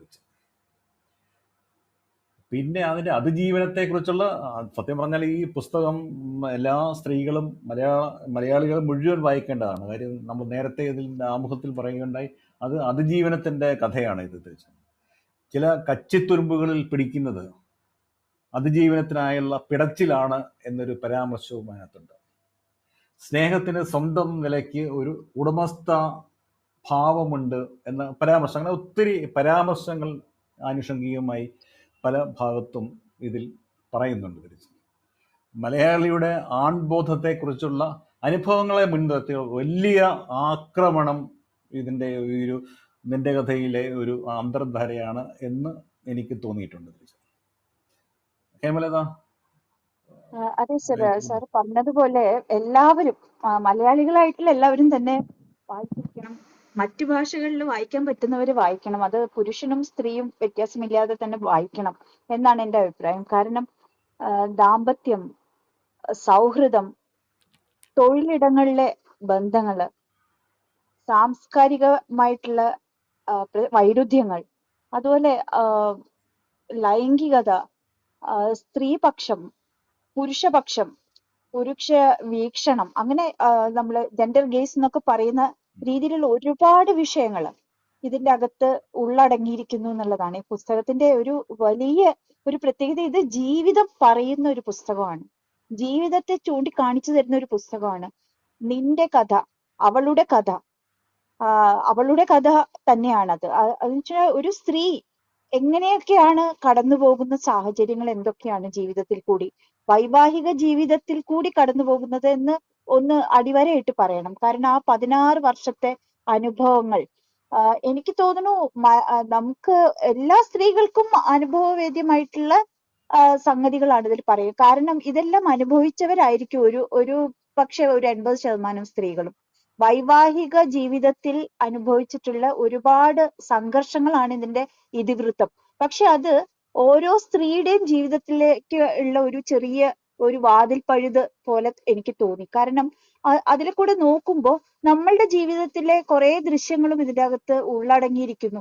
പക്ഷെ ഒരു കാര്യം നമ്മൾ തന്നെ സ്വയം മനസ്സിലാക്കാത്ത, ഇത് ചൂഷണമാണ്, അല്ലെങ്കിൽ ഇതിലൊരു ഇമോഷണൽ ആയിട്ടുള്ള ഒരു എക്സ്പ്ലോയിറ്റേഷനും കൂടി നടക്കുന്നുണ്ട് ഈ വൈവാഹിക ബന്ധത്തിലെ. ഏറ്റവും അധികം അത് സ്ത്രീയും പുരുഷനും സ്ത്രീ മാത്രം അനുഭവിക്കുന്നതല്ല, പുരുഷനും ചില ഘട്ടങ്ങളിലൊക്കെ അതിൽ വീണു പോകുന്നുണ്ട് എന്ന് നമുക്ക് സാമാന്യേന പറയാൻ പറ്റും. അങ്ങനത്തെ അനുഭവങ്ങൾ ഇതുപോലെ പച്ചയായിട്ട് പറയാനുള്ള ഒരു ആർജവം, അതാണ് ഈ പുസ്തകത്തിനെ പിന്നെ വായിക്കാൻ പ്രേരിപ്പിക്കുന്നത്. കാരണം ഇതെല്ലാം അനുഭവിച്ചിട്ടുള്ള ആളുകൾ ഒരുപാടുണ്ടെങ്കിലും ഇത് തുറന്നു പറയാൻ ധൈര്യപ്പെട്ട ആളുകൾ ഒരുപക്ഷെ വളരെ വളരെ കുറവായിരിക്കും. അത് പറയാനുള്ള ഒരു ധൈര്യം, ആത്മധൈര്യം ഉണ്ടാവണം. ഇത് സമൂഹം എങ്ങനെ ഇതിനെ സ്വീകരിക്കുമെന്നോ, അല്ലെങ്കിൽ നമ്മളുടെ ബന്ധുക്കള്, ഇപ്പൊ ഇവിടെ നമ്മളുടെ സദാചാര ബോധമാണല്ലോ ഇപ്പൊ ഏറ്റവും വലിയ ചർച്ചാ വിഷയം. അപ്പൊ ഈ സദാചാര ബോധമുള്ള ആളുകൾ എങ്ങനെയൊക്കെ ആയിരിക്കും ഇതിനെ സ്വീകരിക്കുന്നത്? അതായത് സ്വാതന്ത്ര്യം പ്രഖ്യാപിക്കുന്ന ഒരു സ്ത്രീയോട് സമൂഹം എങ്ങനെയൊക്കെ ആയിരിക്കും ഇടപെടാൻ പോകുന്നത്? അത് തൊഴിലിടത്തിലായാലും അതല്ലെങ്കിൽ പൊതുസമൂഹമാണെങ്കിലും ബന്ധുക്കളാണെങ്കിലും നമ്മളുടെ ഏറ്റവും നമ്മളെ സംരക്ഷിക്കുമെന്ന് വിചാരിക്കുന്ന രക്ഷകർത്താക്കൾ പോലും, അല്ലെങ്കിൽ നമ്മളുടെ മക്കൾ, നമ്മൾ കൂടെ കൂട്ടിപ്പിടിക്കുന്ന ഹൃദയത്തോട് ചേർത്ത് നിർത്തുന്ന മക്കൾ പോലും എങ്ങനെയായിരിക്കും ഇതിനെ സ്വീകരിക്കുന്നത് എന്നൊന്നും അതിന്റെ പരിഗണനയ്ക്ക് അപ്പുറമാണ് സ്ത്രീയുടെ സ്വാതന്ത്ര്യം എന്ന് പ്രഖ്യാപിക്കുന്ന ഒരു പുസ്തകം എന്നാണ് ഒരു ഒറ്റ നോട്ടത്തിൽ ഇതിലെ വായനയിൽ കൂടി എനിക്ക് പറയാൻ പറ്റുന്നത്. ഇതിന് ആർജവം കാണിച്ച എഴുത്തുകാരിക്ക് രാജശ്രീ ടീച്ചർക്ക് വലിയ ഒരു അഭിനന്ദനം പറയുകയാണ് ഇത് കൂടെ. ഫഹദ് ബാക്കി ഭാഗങ്ങളെ കുറിച്ചും കൂടെ പറയാം അല്ലേ? അതെ, ഇതില് പറയേണ്ട കുറച്ച് കാര്യങ്ങൾ കൂടി ഉണ്ട്.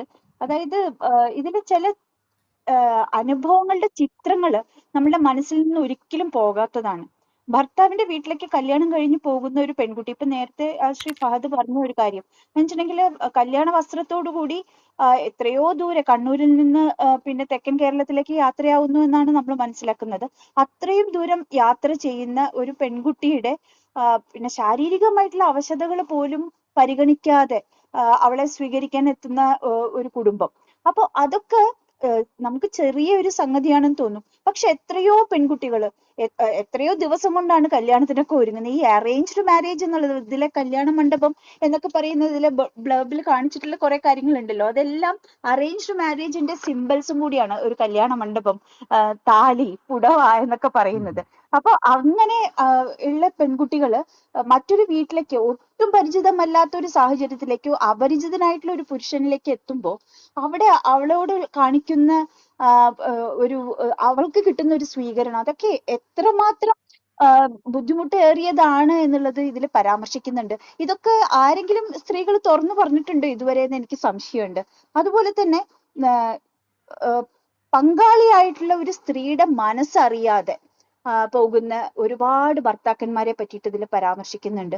ഉദാഹരണ സഹിതം പറയുന്നുണ്ട്. മറ്റുള്ളവരുടെ ഉദാഹരണം, സ്വന്തം ഉദാഹരണമുണ്ട്. ഗർഭിണിയായിട്ടുള്ള ഭാര്യ അവളുടെ ബുദ്ധിമുട്ടുകളോ കഷ്ടപ്പാടുകളോ ഒട്ടും പരിഗണിക്കാതെ അവളെ വളരെ മോശമായിട്ട് ചിത്രീകരിക്കുന്ന ഒരു ഭർത്താവിനെ വിട്ട് നിറവയറോടുകൂടി അവൾ 7-ാം മാസത്തിലോ മറ്റോ ആണ് വീട് വിട്ട് പുറത്തേക്ക് ഇറങ്ങുകയാണ്.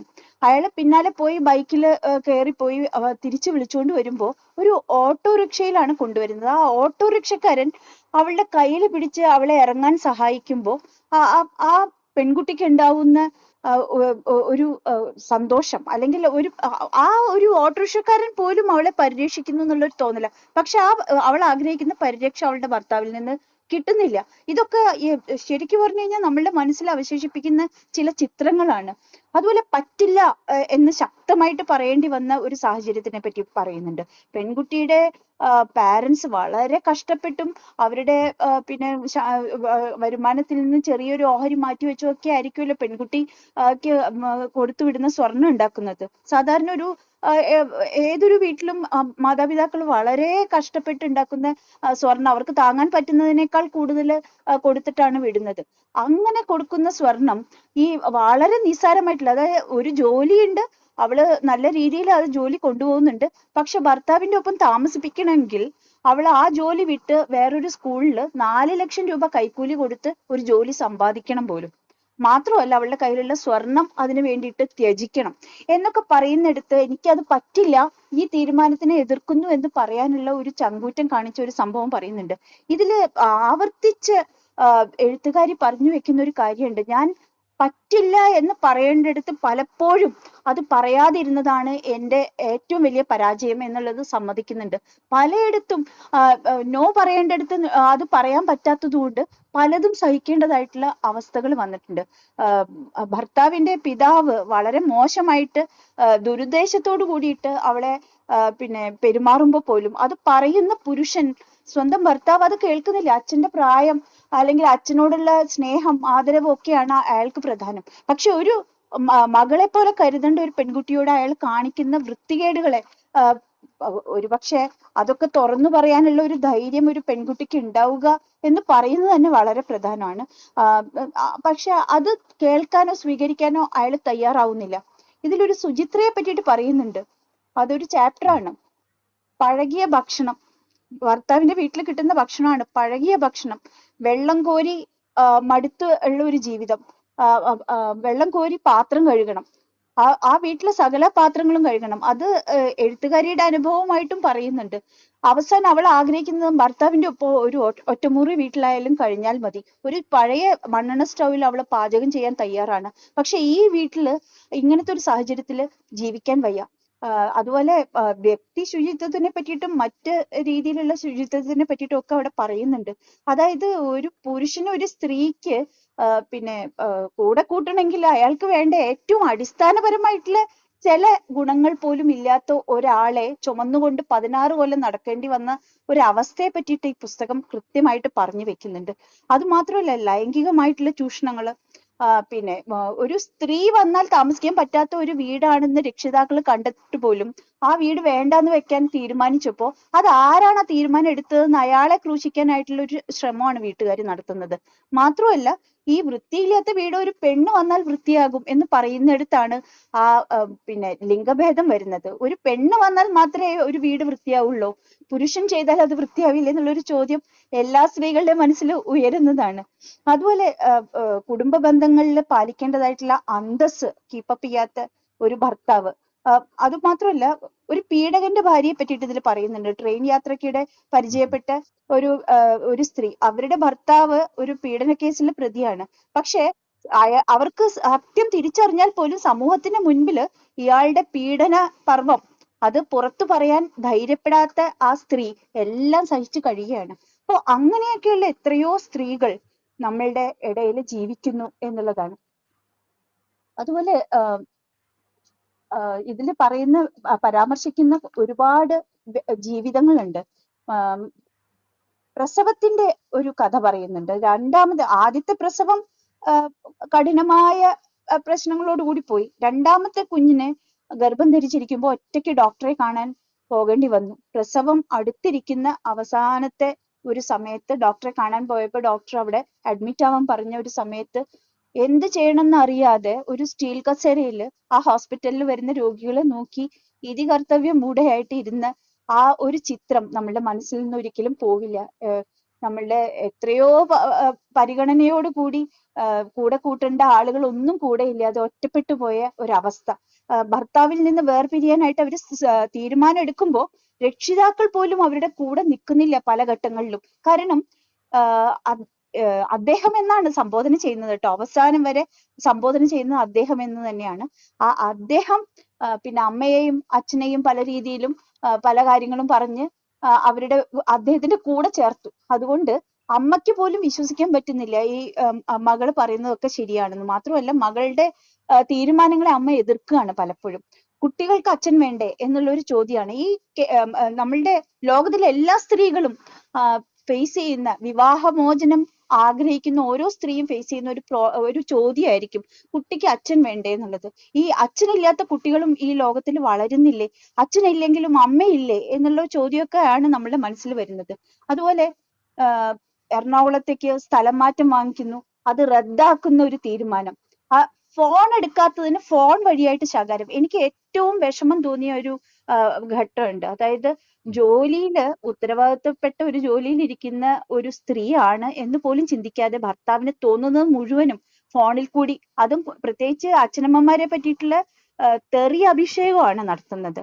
അത് ഫോണിൽ കൂടി വിളിച്ചു പറയുകയും അത് കേട്ട് വളരെ വ്യസനത്തോട് കൂടിയിട്ട് പലപ്പോഴും ഫോൺ കട്ട് ചെയ്യുമ്പോൾ വീണ്ടും വീണ്ടും വിളിച്ച് അവിടെ ഒരു സമൂഹത്തില് ചെറിയ മീറ്റിംഗ് ഒക്കെ നടക്കുന്ന സമയത്താണെങ്കിൽ പോലും നമ്മളുടെ സഹപ്രവർത്തകരുടെ മുമ്പിൽ വളരെ മോശപ്പെട്ട രീതിയിൽ ഇടപെടാനുള്ള ഒരു അവസ്ഥ ഉണ്ടാക്കി വെക്കുന്ന ഭർത്താവിനെ പറ്റിയിട്ടൊക്കെ. അയാളും ഒരു ഉദ്യോഗസ്ഥനാണല്ലോ, ഒരു സ്ത്രീ പിന്നെ ഇങ്ങനെ ജോലി ചെയ്യുന്ന ഒരു സാഹചര്യത്തിൽ ഇരിക്കുന്ന ഒരു സ്ത്രീയോട് ഇത്ര മോശമായിട്ട് എങ്ങനെ പറയും? അങ്ങനെ ഇരിക്കുമ്പോൾ അവർ ആ ഫോൺ കട്ട് ചെയ്യുന്നതിന് അതിന് വീണ്ടും വിളിച്ച് ചീത്ത പറയുന്ന കാര്യങ്ങളൊക്കെ ഇതിൽ പറയുന്നുണ്ട്. അപ്പൊ ഇങ്ങനെ നമ്മളുടെ ജീവിതത്തിലെ ചെറിയ ചെറിയ കാര്യങ്ങൾ പോലും അത് തെറ്റാണെന്ന് നമ്മൾ മനസ്സിലാക്കാതെ അനുഭവിച്ച കാര്യങ്ങൾ പോലും ഇതിൽ എടുത്തു പറയുന്നുണ്ട്.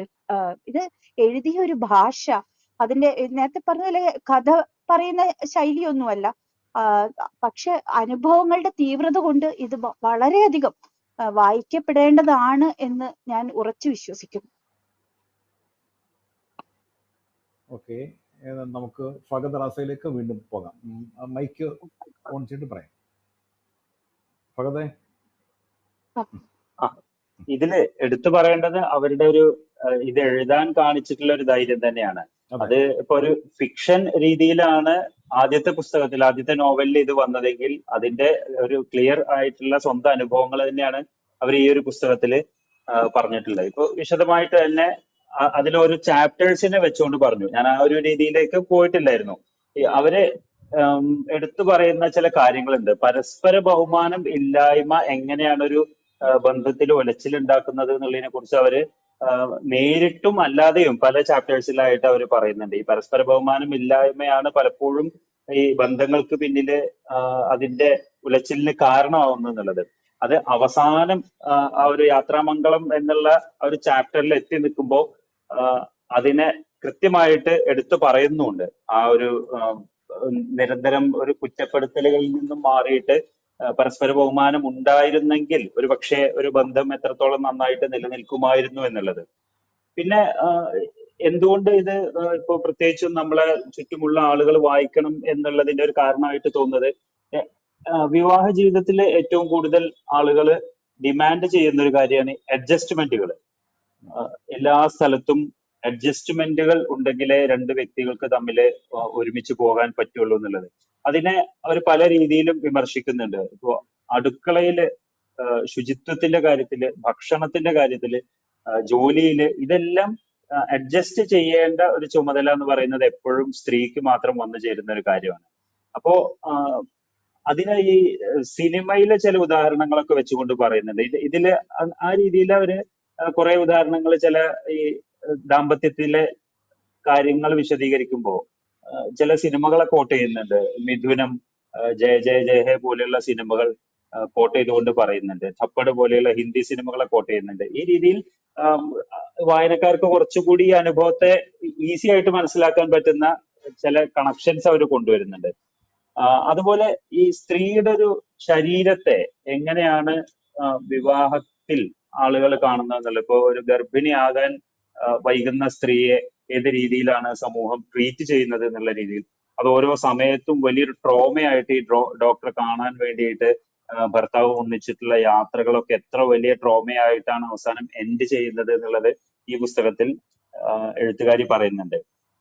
പിന്നെ എനിക്ക് ഏറ്റവും എടുത്തു പറയേണ്ട ഒരു കാര്യമായിട്ട് തോന്നിയത് ജാതിയെ കുറിച്ച് അവര് അല്ലെങ്കിൽ മതത്തെ കുറിച്ച്, മിക്സഡ് മാരേജ് നടത്തിയ പാരന്റ്സിന്റെ മക്കൾ അനുഭവിക്കുന്ന ഒരു വിവാഹക്കാര്യമൊക്കെ വരുമ്പോൾ പ്രത്യേകിച്ചും മക്കൾ അനുഭവിക്കുന്ന കാര്യത്തെ കുറിച്ച് ഇതിന്റെ തുടക്കത്തിൽ പറയുന്നുണ്ട്. ഓരോരുത്തരും പറയുമ്പോൾ അതിന്റെ ഇടയിലൂടെ അണ്ടർലൈങ് ആയിട്ട് ഇത്തരത്തിലുള്ള കാര്യങ്ങൾ മെൻഷൻ ചെയ്ത് പോകുന്നതിനെ പറ്റിയിട്ട്, എങ്ങനെയാണ് ഒരു ജോലി നിർബന്ധമായിട്ട് വേണം എന്നുള്ള ഒരു അവസ്ഥയിലേക്ക് സമ്പാദിച്ചാൽ മാത്രമേ ഇനി രക്ഷയുള്ളൂ എന്നുള്ളത് എഴുത്തുകാരിയും അവരുടെ സഹോദരിയും തീരുമാനിച്ച നിമിഷത്തെ കുറിച്ച് പറയുന്നുണ്ട്.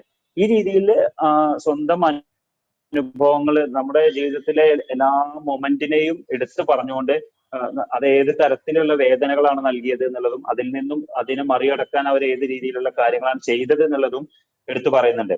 നേരത്തെ പ്രദീപ് സാർ പറഞ്ഞ കൂട്ടത്തില് അതിലേറ്റവും ടച്ചിങ് ആയിട്ട് പറഞ്ഞ ഒരു കാര്യം, ആ കാറിൽ യാത്ര ചെയ്യുന്ന കാര്യം പറഞ്ഞല്ലോ. അതുപോലെ തന്നെ അതിന് സമാനമായിട്ട് എനിക്ക് ഏറ്റവും ടച്ചിങ് ആയിട്ട് ഫീൽ ചെയ്തത് ഒരു ഭർത്താവിനെ പിരിഞ്ഞതിന് ശേഷം ഒരു ഓണക്കാലത്ത് അദ്ദേഹത്തെ കാണാൻ പോയ പഴയ വീട്ടിലേക്ക് കാണാൻ പോയ ഒരു അനുഭവം അവർ പറയുന്നുണ്ട്.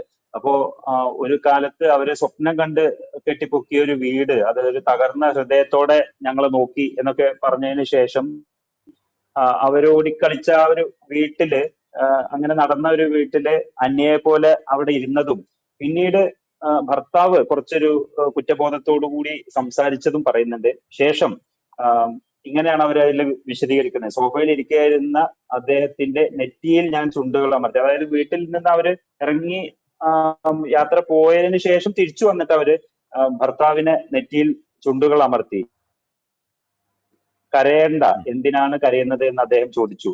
ബന്ധുക്കളോ പാർട്ടിക്കാരോ നിർബന്ധിക്കാതെ അദ്ദേഹത്തിൽ ഉണ്ടാവണം എന്ന് ഞാൻ ഏറ്റവും അധികം ആഗ്രഹിച്ച ആ വാക്യം ആ ദിവസം ഹൃദയഭേദകമായിരുന്നു എന്ന് പറയുന്നുണ്ട്. ആ ഒരു നിമിഷത്തിലാണ് എനിക്ക് ഇതിൽ ഏറ്റവും ടച്ചിങ് ആയിട്ട് തോന്നിയത്. കാരണം ആ ഒരു വാക്ക് ഒരു പക്ഷേ മറ്റാരുടെയും നിർബന്ധമില്ലാതെ ഭർത്താവിൽ നിന്ന് നേരത്തെ വന്നിരുന്നെങ്കിൽ അവരുടെ ജീവിതം ഒരു പക്ഷേ മറ്റൊന്നാകുമായിരുന്നു എന്നുള്ളൊരു തോന്നൽ നമുക്ക് അതിൽ ഉണ്ടാകുന്നുണ്ട്. ഈ രീതിയിൽ വളരെ ടച്ചിങ് ആയിട്ടുള്ള, വളരെ ആയിട്ടുള്ള അനുഭവങ്ങൾ അവര് നല്ല രീതിയിൽ തന്നെ ഈ പുസ്തകത്തിൽ കൊണ്ടുവരുന്നുണ്ട്. അപ്പൊ നമ്മൾ നിന്റെ കഥയുടെ പറഞ്ഞൊരു കാര്യമുണ്ടല്ലോ, പറയാം. ഇപ്പൊ ഈ അവസാനം ഫഹദ് പറഞ്ഞ കാര്യം അവിടെ ഞാൻ വായിച്ചപ്പോ എനിക്ക് തോന്നിയത് ആഹ് ഏതൊരു സ്ത്രീയുടെയും മനസ്സിലെ അവസാനം വരുമ്പോ ഉണ്ടാകുന്ന ഒരു വികാരം, ദുർബലയായ സ്ത്രീ എന്നൊക്കെ ഷേക്സ്പിയർ ഒക്കെ പറഞ്ഞിട്ടുള്ള ആ ഒരു ചിത്രം ആണ് പെട്ടെന്ന് എനിക്കത് തോന്നിയത്. പക്ഷെ ദൗർബല്യമല്ല, സ്ത്രീയുടെ ശക്തി കൂടിയാണ് അത് എന്ന് പറയാനാണ് എനിക്ക് താല്പര്യം. മാത്രമല്ല ഇതിന് ശേഷം അനുബന്ധമായിട്ട് പിൻകുറിപ്പ് എന്ന് പറഞ്ഞിട്ട് ഒരു പേജ്, ഒറ്റ ഒരു പേജ്, അതിൽ പക്ഷെ വളരെ സിംബോളിക് ആയിട്ടാണ് ഒരു കട്ടിലിനെ പറ്റിയിട്ട് പറയുന്നത്. അപ്പൊ അത് നമുക്ക് കൃത്യമായിട്ട് മനസ്സിലാക്കാൻ എനിക്ക് സാധിച്ചില്ല. ടീച്ചർ ഉണ്ടായിരുന്നെങ്കിൽ ഒന്ന് ചോദിക്കണം എന്ന് ഞാൻ ഉദ്ദേശിച്ച ഒരു കാര്യമാണ്. അതായത് ഒരു അത് വായിച്ചിട്ട് ഹേമലത പറഞ്ഞ അതേ അഭിപ്രായം തന്നെയാണ് എനിക്കും ഉള്ളത്. പ്ലാസ്റ്റിക് കട്ടിലിൽ ഇട്ടു, എനിക്കും തന്നെയാണ് പറയാനുള്ളത്. കട്ടില് സിംബോളിക് ആണെന്ന് മനസ്സിലായി. പ്ലാസ്റ്റിക് കട്ടിൽ, പ്ലാസ്റ്റിക്, അതെ അതെ, വെള്ളം തങ്ങി നീക്കത്തില്ല, ഒഴുകിപ്പോകും എന്ന് അല്ലേ, അങ്ങനെ ഒരു ധ്വനി അതിനകത്തുണ്ട്. പ്ലാസ്റ്റിക് വരിച്ച കട്ടിലാവുമ്പോൾ ഒഴിക്കുന്ന വെള്ളം വാർന്നു പോയിക്കൊള്ളും. പക്ഷെ മാത്രമല്ല, മരണ വീടുകളിലാണ് ഈ കട്ടിൽ ഏറ്റവും ആവശ്യം വരുന്നത്.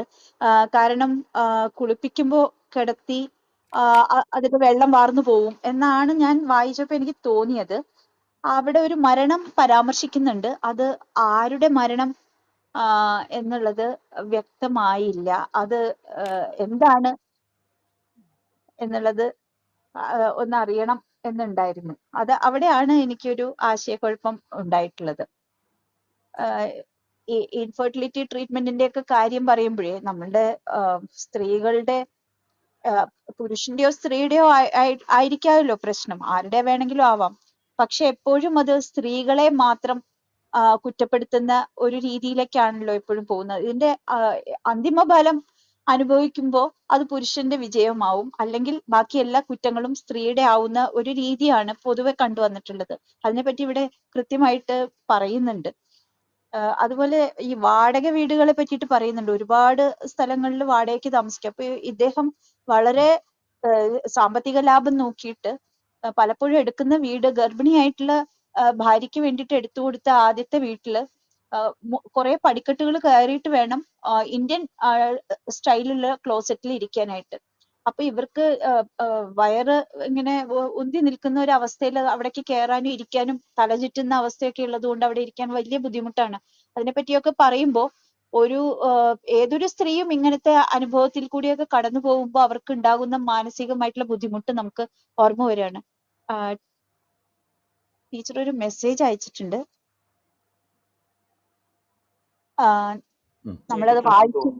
അവർക്ക് ഇപ്പോഴും ഡോക്ടറെ കാണാൻ കഴിഞ്ഞിട്ടില്ല, അതുകൊണ്ട് കുറച്ചും കൂടി സമയം എടുക്കുന്നാണ് പറഞ്ഞത്. ഞാൻ മെസ്സേജ് അയച്ചിരുന്നു ഇതിന്റെ ഇടയിൽ. അപ്പൊ ഈ പറഞ്ഞു വന്നത് ഈ വാടക വീടുകളുടെ കാര്യമാണ്. രണ്ടാമതൊരിക്കൽ ഒരു വീടെടുത്തത് ചേർത്തലയിലാണ്. അത് കുഞ്ഞുണ്ടായതിനു ശേഷം. ആ കുഞ്ഞുണ്ടായപ്പോ അച്ഛൻ, ടീച്ചറുടെ അച്ഛൻ തന്നെ സൗകര്യം ചെയ്തു കൊടുക്കുകയാണ്. അമ്മ വന്ന് കൂടെ നിന്ന് കുഞ്ഞിനെ നോക്കിക്കോട്ടെ. അങ്ങനെ വന്ന് നിൽക്കുന്ന അമ്മയ്ക്കും ഈ ജോലിക്ക് പോകുന്ന മകൾക്കും ഒരു സൗകര്യം ഇല്ലാത്ത രീതിയിലുള്ള ഒരു വീടാണ്. അവിടെ മുട്ടോളം വെള്ളം ഉണ്ടാവും ആ വീടിന്റെ മുറ്റത്ത്. അവിടെ നിന്നിട്ട് വേണം തുണി അലക്കാനും പിന്നെ അതുപോലെ തന്നെ മറ്റു കാര്യങ്ങൾ ചെയ്യാനും. കുഞ്ഞ് ഈ വെള്ളത്തിലേക്ക് വീണു പോകുമ്പോ എന്ന് വിചാരിച്ചിട്ട് അമ്മയ്ക്ക് പകലൊന്നും ഉറങ്ങാൻ പോലും പറ്റില്ല എന്ന് പറയുന്നുണ്ട്. അപ്പോ സഹപ്രവർത്തകരെല്ലാം പറഞ്ഞു വേറെ വീട് കിട്ടുമല്ലോ, കുറച്ചും കൂടി ടൗണിനടുത്ത് പോയി കഴിഞ്ഞാൽ വേറെ വീട് കിട്ടും. പക്ഷെ അദ്ദേഹം അതിന് തയ്യാറല്ല. സാമ്പത്തിക ലാഭം മാത്രമാണ് ലക്ഷ്യം. അപ്പോ അങ്ങനെയുള്ള അവസ്ഥകളിൽ കൂടിയൊക്കെ, അതായത് കൂടെ ജീവിക്കുന്ന ആളുകളുടെ പ്രശ്നങ്ങൾ ഒട്ടും തന്നെ പരിഗണിക്കാതിരിക്കുന്ന അവസ്ഥ. അതുപോലെ ഇതിൽ പറയുന്ന, നേരത്തെ പറഞ്ഞല്ലോ കുറെ സിനിമകളിലെ ഗ്രേറ്റ് ഇന്ത്യൻ കിച്ചണിലെയൊക്കെ ഇത് പറയുന്നുണ്ട്. അത് ഇതിന്റെ ആമുഖത്തിൽ തന്നെ ദിവ്യശ്രീ, ശ്രീമതി രാജശ്രീ, ആർ രാജശ്രീയുടെ സഹോദരിയാണെന്നാണ് നമ്മൾ മനസ്സിലാക്കുന്നത്. അവര് എഴുതിയിട്ടുണ്ട്. അതായത് ആ വീട്ടില് ഭക്ഷണം കഴിക്കാൻ ഒരു വൃത്തിയുള്ള പാത്രം പോലും ഇല്ലാത്ത ഒരു വീട്ടിലേക്കാണ് കല്യാണം കഴിച്ച് അയച്ചത് സഹോദരിയെ എന്ന് അവര് പറയുന്നുണ്ട്. അപ്പൊ അതൊക്കെ എത്ര വിരുന്നുകാർ വന്നാലും അവൾ ഒറ്റയ്ക്ക് നോക്കിക്കോളും എന്നാണ് കോംപ്ലിമെന്റ് ആയിട്ട് പറയുന്നത്. പക്ഷെ അത് ആ പ്രസ്താവന ഒരു കോംപ്ലിമെന്റ് ഒന്നുമല്ല. അതായത് ആ പെൺകുട്ടിയുടെ തലയിലേക്ക് എല്ലാ ഭാരവും വെച്ച് കെട്ടി അവളെ കൊണ്ട് എല്ലാ ജോലിയും ചെയ്യിപ്പിച്ച് അവള് എല്ലാം മാനേജ് ചെയ്യും എന്ന് പറയുന്ന ഒരു രീതിയാണ്. അപ്പോ ആ വീട്ടിലേക്ക് പോയി പിന്നെ ഈ വാടക വീടെടുത്ത് ആദ്യത്തെ വാടക വീടിനെ പറ്റിയിട്ടും പറയുന്നുണ്ട്. അതായത് ഈ സ്വന്തമായിട്ട് സർക്കാർ ജോലി ഉണ്ടായിരുന്നിട്ടും വേരുകൾ പടർന്ന് ഫ്ലഷ് ചെയ്യാൻ വയ്യാത്ത അവസ്ഥയിലുള്ള ടോയ്ലറ്റുള്ള വാടക വീട്ടിൽ അവളുടെ ഗർഭകാലം പോയി കണ്ടിട്ടുണ്ട്. കഴിക്കാൻ വൃത്തിയുള്ള ഒരു പ്ലേറ്റ് അവിടെ ഇല്ലെന്ന് കണ്ട് പുതിയ പ്ലേറ്റ് വാങ്ങിക്കൊടുത്ത് തിരിച്ചു വന്നിരുന്ന് കരഞ്ഞിട്ടുണ്ട്. അതായത് പാത്രത്തിനെല്ലാം കൂടി 1000 രൂപയെ വിലയാവുള്ളൂ. ഏറ്റവും വില കുറഞ്ഞ പാത്രങ്ങളെ വാടക വീട്ടിലേക്ക് ഉപയോഗിക്കാനായിട്ട് വാങ്ങിക്കുള്ളൂ എന്നാണ് പറയുന്നത്. അവിടെ ഈ ഉപയോഗിക്കുന്ന ആളുകളുടെ സൗകര്യമൊന്നും പരിഗണിക്കില്ല എന്നുള്ളതാണ്. അപ്പൊ എല്ലാം സ്വന്തം ഒരു കാഴ്ചപ്പാടിൽ നമ്മൾ മെയിൽ ഗേസ് എന്ന് പറയുന്ന ഒരു രീതിയിലേക്കാണ് എല്ലാ കാര്യങ്ങളും. അപ്പൊ അങ്ങനെയുള്ള ഒരാളുടെ കൂടെ ജീവിക്കേണ്ട എന്ന് എടുത്ത ഒരു ഉചിതമായ ഒരു തീരുമാനം. പക്ഷെ ആ തീരുമാനം എടുത്തതിൽ അവൾക്ക് നേരിടേണ്ടി വന്നിട്ടുള്ള ഒരുപാട് ബുദ്ധിമുട്ടുകളാണ് ഇവിടെ പറഞ്ഞുകൊണ്ടിരിക്കുന്നത്. ടീച്ചർ താഴെ കേൾക്കുന്നുണ്ട് എന്ന് തോന്നുന്നു. സംസാരിക്കാൻ പറ്റില്ല. നമസ്കാരം ടീച്ചർ. സംസാരിക്കാൻ പറ്റില്ലല്ലോ. പറ്റില്ല. ഇത് അതെ ഇത് സാധാരണഗതി യശ്മിക്കുട്ടി അങ്ങനെയുള്ള ഒട്ടേറെ പേർ ഈ ഇത്തരം ഭീകരമായ ജീവിത അനുഭവങ്ങളെ കുറിച്ച് എഴുതിയിട്ടുണ്ട്. എനിക്കിത് വായിച്ചപ്പോൾ തോന്നിയിട്ടുള്ളത് ഇതൊരു ആത്മവിമർശനം ആണ്, അല്ലെങ്കിൽ ആത്മവിചാരണ കൂടിയാണ് തിരിച്ച്. നമ്മൾ രാജശ്രീ കോളേജ് അധ്യാപികയാണ്, സർക്കാർ കോളേജ് അധ്യാപികയാണ്. അപ്പൊ കടന്നു വന്ന ഒരു നോ പറയേണ്ട സമയങ്ങളിലൊക്കെ ചില ഘട്ടങ്ങളിൽ നോ പറഞ്ഞിട്ടില്ല എന്നുള്ള ഒരു കുറ്റബോധം അവരെ അവസാനം വരെയും പിന്തുടർന്നുണ്ടാവും. പിന്നീടാണ് ധൈര്യപൂർവ്വം അതിൽ നിന്ന് ഒരു പരിവർത്തനത്തിന്റെ ഒരു കഥ കൂടി അതിനകത്ത് ഉണ്ട് അല്ലേ? തീർച്ചയായിട്ടും. അതൊരു ഇത് തന്നെ ശരിയായിട്ട് വായിക്കേണ്ടത്. ഇതൊരു ഇങ്ങനെ പാടില്ല, ഒരു ആത്മവിമർശനപരമായ വേണമെങ്കിൽ കുംഭസാരമെന്നോ കുറ്റസമ്മതം എന്നൊക്കെ വേണമെങ്കിൽ വ്യാഖ്യാനിക്കാവുന്ന ജീവിതാവസ്ഥകളിലൂടെ കടന്നു വന്നിട്ട് എങ്ങനെ അത് അതിജീവിച്ചു എന്നുള്ളതാണ് അതിൻ്റെ ആ താഴെ മുതലുള്ള അതിൻ്റെ ഒരു ഗ്രാഫ് അങ്ങനെയാണ് പോയിട്ടുള്ളത് അതിനകത്തല്ലേ. അതില് ഒരു കാര്യം എന്ന് വെച്ചിട്ടുണ്ടെങ്കിൽ ഒരുപാട് സ്ത്രീകൾ വിവാഹമോചനം നേടുന്നവരുണ്ട്. സിംഗിൾ പാരന്റ് ഒക്കെ ധാരാളം ഉണ്ട്. അപ്പൊ ഇവരുടെയൊക്കെ ജീവിതത്തിനെ പറ്റിയിട്ടൊക്കെ പുറത്ത് പിന്നെ സമൂഹം പലപ്പോഴും മോശപ്പെട്ട രീതിയിൽ അഭിപ്രായം പറയുന്നത് നമ്മൾ കേൾക്കാറുണ്ട്. ഒരു സ്ത്രീ വിവാഹമോചനം ആഗ്രഹിക്കുമ്പോൾ പോലും അവളെ ശരിയല്ല, പല മോശപ്പെട്ട രീതിയിൽ തന്നെ അവൾക്ക് വേറെ ബന്ധങ്ങളുണ്ടെന്നോ അതല്ലെങ്കിൽ അഹങ്കാരിയാണ്, തന്റേടിയാണ് എന്നൊക്കെയുള്ള ഒരുപാട് വ്യാഖ്യാനങ്ങൾ നമ്മൾ പൊതുവെ കേൾക്കാറുണ്ട്. പക്ഷെ അവരാരും നമ്മളോട് വിശദീകരിക്കുന്നില്ല എന്താണ് കാരണം എന്നുള്ളത്. ആ വിശദീകരണം ഒന്നും ഒരിക്കലും സമൂഹത്തിന് കേൾക്കണ്ട എന്നുള്ളത് വേറൊരു കാര്യം. പക്ഷെ അതൊന്നും ആരും ഒരിക്കലും തുറന്നു പറയാറില്ല. പക്ഷെ അവിടെ ഒരു തുറന്നു പറച്ചിലിനുള്ള ഒരു സ്പേസ് ഉണ്ട് എന്നുള്ളതാണ് ഈ പുസ്തകം നമ്മളെ കാണിച്ചു തരുന്നത്. രാജശ്രീ ടീച്ചറുടെ ഒരു അനുഭവം എന്ന് പറഞ്ഞാൽ ഈ ലോകത്തിൽ ഒരുപാട് സ്ത്രീകളുടെ അനുഭവമാണ്. പറയാൻ ധൈര്യമില്ലാത്ത സ്ത്രീകൾക്ക് വേണ്ടിയിട്ട് ടീച്ചർ പറയുകയാണ് എന്നുള്ളതാണ് എനിക്കിത് വായിച്ചപ്പോൾ തോന്നിയത്. കാരണം ഇതേ അനുഭവങ്ങളുള്ള ഒരുപാട് പേര് പറയാൻ ധൈര്യപ്പെടാതിരിക്കുകയാണ്. അപ്പൊ അതിനുള്ള ഒരു ആർജവം കാണിച്ചതിന് ആണ് ടീച്ചർക്ക് പ്രത്യേകമായിട്ടുള്ള ഒരു അഭിനന്ദനം എന്റെ വകയായിട്ട് ഞാൻ നൽകുന്നത്. എല്ലാ സ്ത്രീകളും അത് തന്നെയായിരിക്കും മനസ്സിൽ കാണുന്നത്. തീർച്ചയായിട്ടും ഇത് ജീവിതം തുറന്നെഴുതി എന്നുള്ള രീതിയിൽ ഇത് കാര്യമായി ചർച്ച ചെയ്യപ്പെടുന്നുണ്ട്. അത് ഉന്നയിക്കപ്പെട്ടിട്ടുള്ള പ്രശ്നങ്ങളുണ്ട്. അതിലേക്കാണ് നമ്മൾ കൂടുതൽ ശ്രദ്ധ കേന്ദ്രീകരിക്കേണ്ടത് എന്നാണ് എനിക്ക് തോന്നിയിട്ടുള്ളത്. ഫഹദിന്റെ മൈക്ക് ഓഫാണ്. ഒന്ന് കൺക്ലൂഡിംഗ് ആയിട്ടുള്ള ഒരു പറയുമോ? ഇതിലെ അനുഭവങ്ങളുടെ ഒരു കാര്യം അവസാനത്തിലേക്ക് എഴുത്തുകാരി പറയുന്നുണ്ട്. അനുഭവത്തിന്റെ തിളക്കം മറ്റുള്ളവർക്കൊരു വെളിച്ചമായി മാറട്ടെ എന്നുള്ളത്. ആ ഒരു കാര്യം തന്നെയാണ് എഴുത്തുകാരി പുസ്തകത്തിലൂടെ ഉദ്ദേശിച്ചത് എന്നും തോന്നുന്നു. കാരണം ഒരു വിവാഹ ജീവിതത്തിലേക്ക് കടക്കുമ്പോൾ സർവ്വ ലക്ഷണങ്ങളും ചേർന്നിട്ടുള്ള ഒരു മണവാട്ടി ആവുക എന്നുള്ള ഒരു ലക്ഷ്യത്തോടു കൂടിയാണ് ഒട്ടുമിക്ക പെൺകുട്ടികളെയും തയ്യാറെടുപ്പിക്കുന്നത് എന്നുള്ള രീതിയിൽ പറഞ്ഞുകൊണ്ട് പിന്നീട് കടന്നുപോയ ഓരോ അനുഭവങ്ങളെ കുറിച്ചും ഇതിൽ വിശദമായിട്ട് എഴുത്തുകാരി സൂചിപ്പിക്കുന്നുണ്ട്. എനിക്കൊന്ന് ടീച്ചർ വന്നിട്ടുണ്ടോ? ടീച്ചറുണ്ട്, ടീച്ചർ കേൾക്കുന്നുണ്ട്. ടീച്ചർ മുകളിൽ എത്തിയിട്ടുണ്ട്. ഓക്കെ, മൈക്ക് ഒന്ന് അൺമ്യൂട്ട് ചെയ്യാൻ പറ്റുകയാണെങ്കിൽ സന്തോഷം. ടീച്ചർ മൈക്ക് അൺമ്യൂട്ട് ചെയ്താൽ എനിക്ക് തോന്നുന്നു അവിടെ വെച്ച് സംസാരിക്കാൻ പറ്റില്ലായിരിക്കും. പറ്റില്ലായിരിക്കും. ഓക്കെ. ഓക്കെ. സംസാരിക്കാൻ അപ്പോ പറ്റുന്നെങ്കിൽ ടീച്ചർ അൺമ്യൂട്ട് ചെയ്യും. പറയാം. ഓക്കെ. അപ്പോ തീരുമാനം എടുക്കുക, എല്ലാ കാര്യത്തിലും തീരുമാനം എടുക്കാൻ കഴിയാത്ത രീതിയിലുള്ള അവസ്ഥയിൽ എത്തിച്ചേർന്നിട്ടുള്ള മനുഷ്യരുണ്ട്. നേരത്തെ പറഞ്ഞതുപോലെ തന്നെ നോ പറയാൻ ചിലപ്പോ എല്ലാ കാര്യത്തിലും സാധിച്ചോളണം എന്നില്ല. അതൊരു കുറ്റബോധം എന്ന രീതിയിലാണ് ടീച്ചർ എഴുതിയതെന്ന് എനിക്ക് തോന്നുന്നില്ല. ഒരു ആത്മവിമർശനം എന്നുള്ള രീതിയിലൊന്നും ആയിരിക്കണം എന്നില്ല. പക്ഷെ ആ അനുഭവങ്ങളെ അതിന്റെ ഒരു തീവ്രതയിൽ തന്നെ എഴുതി ഫലിപ്പിക്കാനും സാധിച്ചിട്ടുണ്ട്. അതിന്റെ മറ്റ് ഒരുപാട് പേർക്ക് വേണ്ടിയിട്ട്, നേരത്തെ മാഡം പറഞ്ഞതുപോലെ തന്നെ മറ്റൊരുപാട് പേർക്ക് വേണ്ടിയിട്ട് കൂടിയാണ് ഈ ഒരു അനുഭവങ്ങൾ രാജശ്രീ ടീച്ചർ എഴുതിയിട്ടുള്ളതെന്ന് തോന്നുന്നു. കാരണം ഇതേ ജീവിതം തന്നെ നയിക്കുന്നവരാണ് സ്ത്രീകളിൽ ഒരു 90% പേരും നമ്മുടെ സമൂഹത്തില്. ഒരുപക്ഷെ കേരളത്തിൽ മാത്രമായിരിക്കും 90%, 100% ആയിരിക്കും മറ്റു പലയിടത്തും എന്ന് തോന്നുന്നു. ഈ അനുഭവങ്ങളിലൂടെ വിവാഹത്തിലും പൊതുജീവിതത്തിലും പൊതുയിടങ്ങളിലും എല്ലാം ഇത്തരത്തിലുള്ള ബുദ്ധിമുട്ടുകളിലൂടെയും പ്രയാസങ്ങളിലൂടെയും ഒരുപക്ഷെ രാജശ്രീ എന്ന് പറയുന്ന എഴുത്തുകാരി എഴുതുമ്പോൾ അതിന് കൂടുതൽ വിസിബിലിറ്റി കിട്ടുന്നു, ആളുകൾ കൂടുതൽ ചർച്ചയിലേക്ക് വരുന്നു, ആളുകളുടെ കൂടുതൽ ശ്രദ്ധയിലേക്കും വരുന്നു. അത് എഴുതപ്പെടാതെ പോയതാണ് ഇതിന്റെ എത്രയോ ഇരട്ടി എന്നുള്ള ഒരു കാര്യം കൂടിയാണ് എനിക്ക് അവസാനമായിട്ട് ഇതിൽ തോന്നുന്നത്. ഹലോ, ടീച്ചർ സംസാരിക്കുന്ന ഉണ്ടോ? ടീച്ചറുടെ മൈക്ക് മ്യൂട്ട് ചെയ്തിരിക്കുകയാണ്. ടീച്ചറിന്റെ മൈക്ക് മ്യൂട്ടാണ്. ഇത് ടീച്ചർ സിഗ്നൽ സ്ട്രെങ്ത്തും കുറവ്. ലാസ്റ്റ് ലെഗില് നമ്മുടെ ചർച്ച ടീച്ചർ കേട്ടിട്ടുണ്ട്. ടീച്ചർ സംസാരിക്കാൻ പറ്റിയിരുന്നെങ്കിൽ അത് കൊള്ളാമായിരുന്നു അല്ലേ? അതെ അതെ പറ്റില്ല. നമുക്കിനി കൂടുതൽ നമ്മളിതിൻ്റെ പുസ്തകത്തിൻ്റെ എല്ലാ തലങ്ങളെയും പിന്നെ പരാമർശിക്കുന്ന ചർച്ച ഇവിടെ ഉണ്ടായി. ഫഹദ് റാസ പുസ്തകം ഗംഭീരമായി അവലോകനം ചെയ്തു. Teacher hello. ഹലോ, നമസ്കാരം ടീച്ചർ. നമസ്കാരം. ഞാൻ ഇവിടെ റേഞ്ച് പ്രോബ്ലം ഉണ്ട്. ഞാൻ ഇപ്പം ഇറങ്ങിയതേ ഉള്ളൂ പുറത്തേക്ക്. വളരെ സന്തോഷം. ഇവിടെ ഇപ്പം ആൾക്കാർ സംസാരിച്ച കുറച്ചൊക്കെ ഞാൻ കേട്ടിട്ടുണ്ട്. എനിക്ക് ശ്രീ ഫഹദ് അവതരിപ്പിച്ച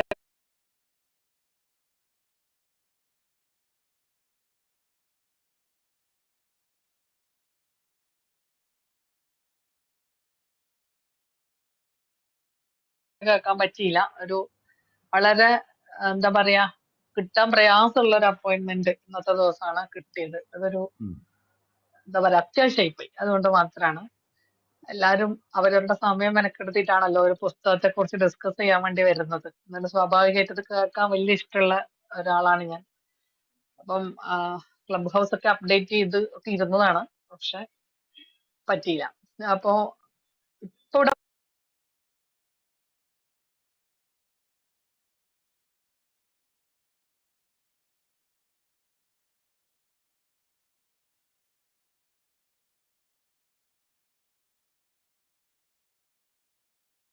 പറഞ്ഞത് എനിക്ക് തോന്നുന്നത് ശരിയായ രീതിയിൽ ആ പുസ്തകത്തെ വായിച്ചു എന്നാണ് അതിന്റെ കൺക്ലൂഷനിൽ സാറ് പറഞ്ഞ കേട്ടപ്പം ഞാൻ മനസ്സിലാക്കുന്നത്. അത് വളരെ സന്തോഷമുള്ള ഒരു കാര്യമാണ്. ഇത്തരത്തിലുള്ള ഒരു പുസ്തകം നമ്മുടെ നാട്ടിൽ വരുമ്പോ അതുണ്ടാക്കുന്ന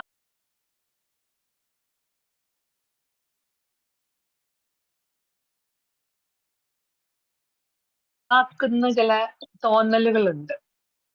എന്ത് കാര്യമാണെങ്കിലും അതൊരു തരം ട്രോമ പോൺ പോലെ കൈകാര്യം ചെയ്യപ്പെട്ടു പോകും എന്ന് ഭയന്നിട്ട് ഗൃഹലക്ഷ്മിയിൽ ഇത് എഴുതുന്ന സമയത്ത് തന്നെ ഇത് പുസ്തകമാക്കണം എന്ന് ആൾക്കാർ ആവശ്യപ്പെട്ടപ്പോ അത് വേണ്ടാന്ന് പറഞ്ഞ ആളാണ് ഞാൻ.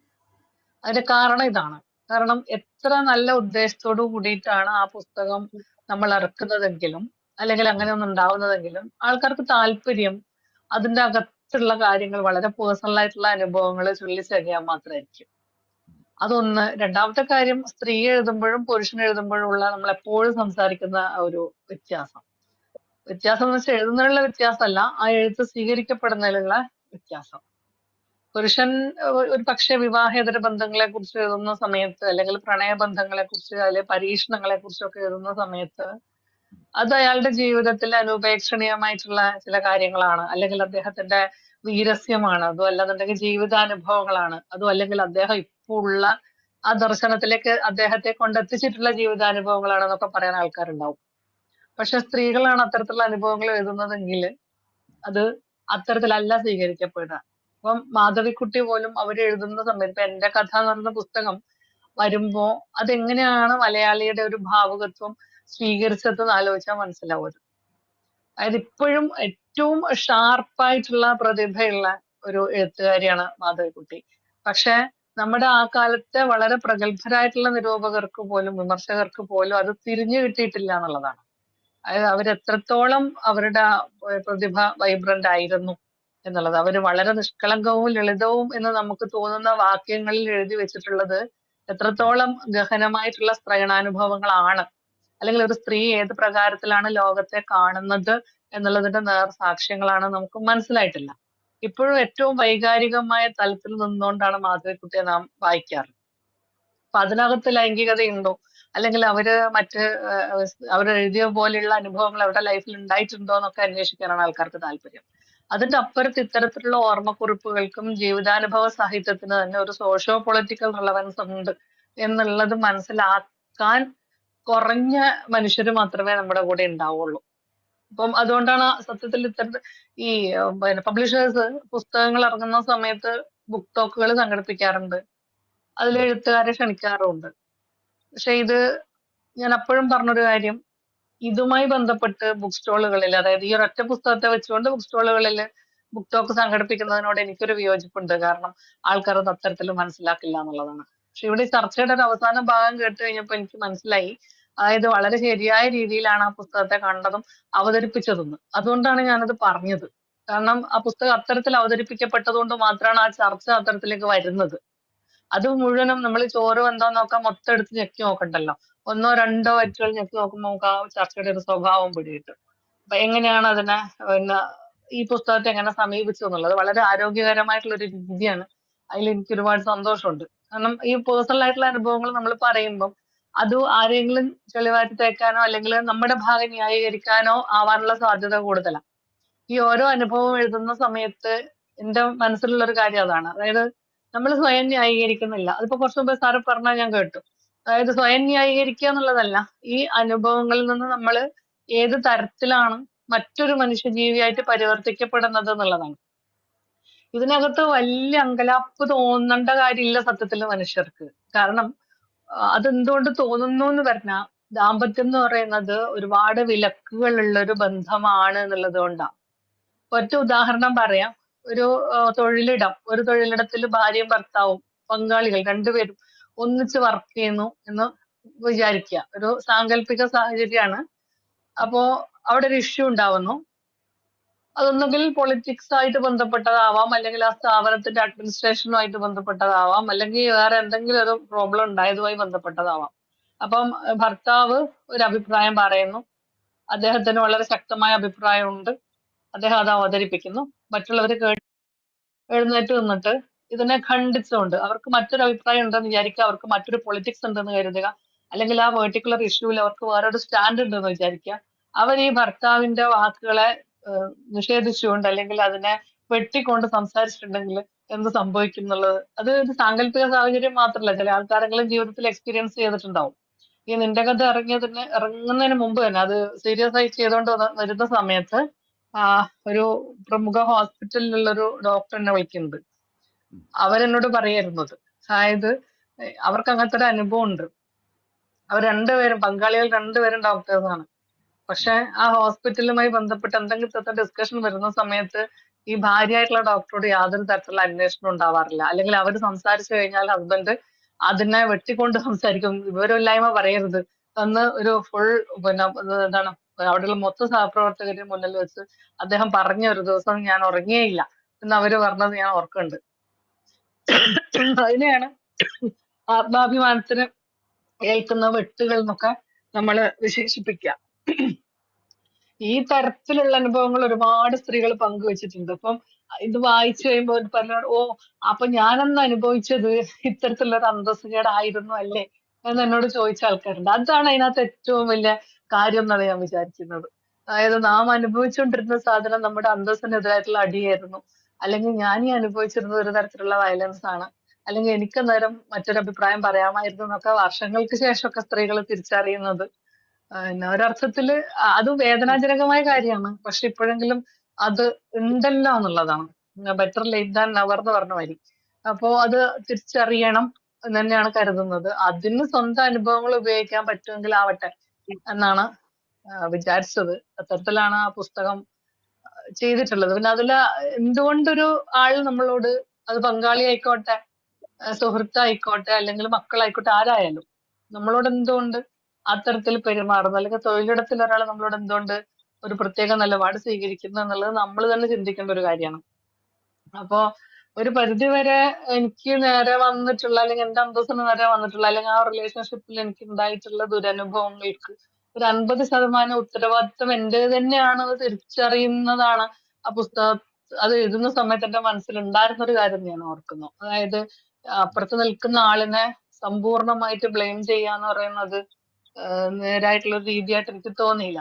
അദ്ദേഹം അത്തരത്തിലാവുന്നത് ഒരുപക്ഷെ അദ്ദേഹം വളർന്നിട്ടുള്ള സാഹചര്യങ്ങളും അദ്ദേഹത്തിന്റെ നിലപാടുകളും പൊതുവെ നാം പറയാറുണ്ട്.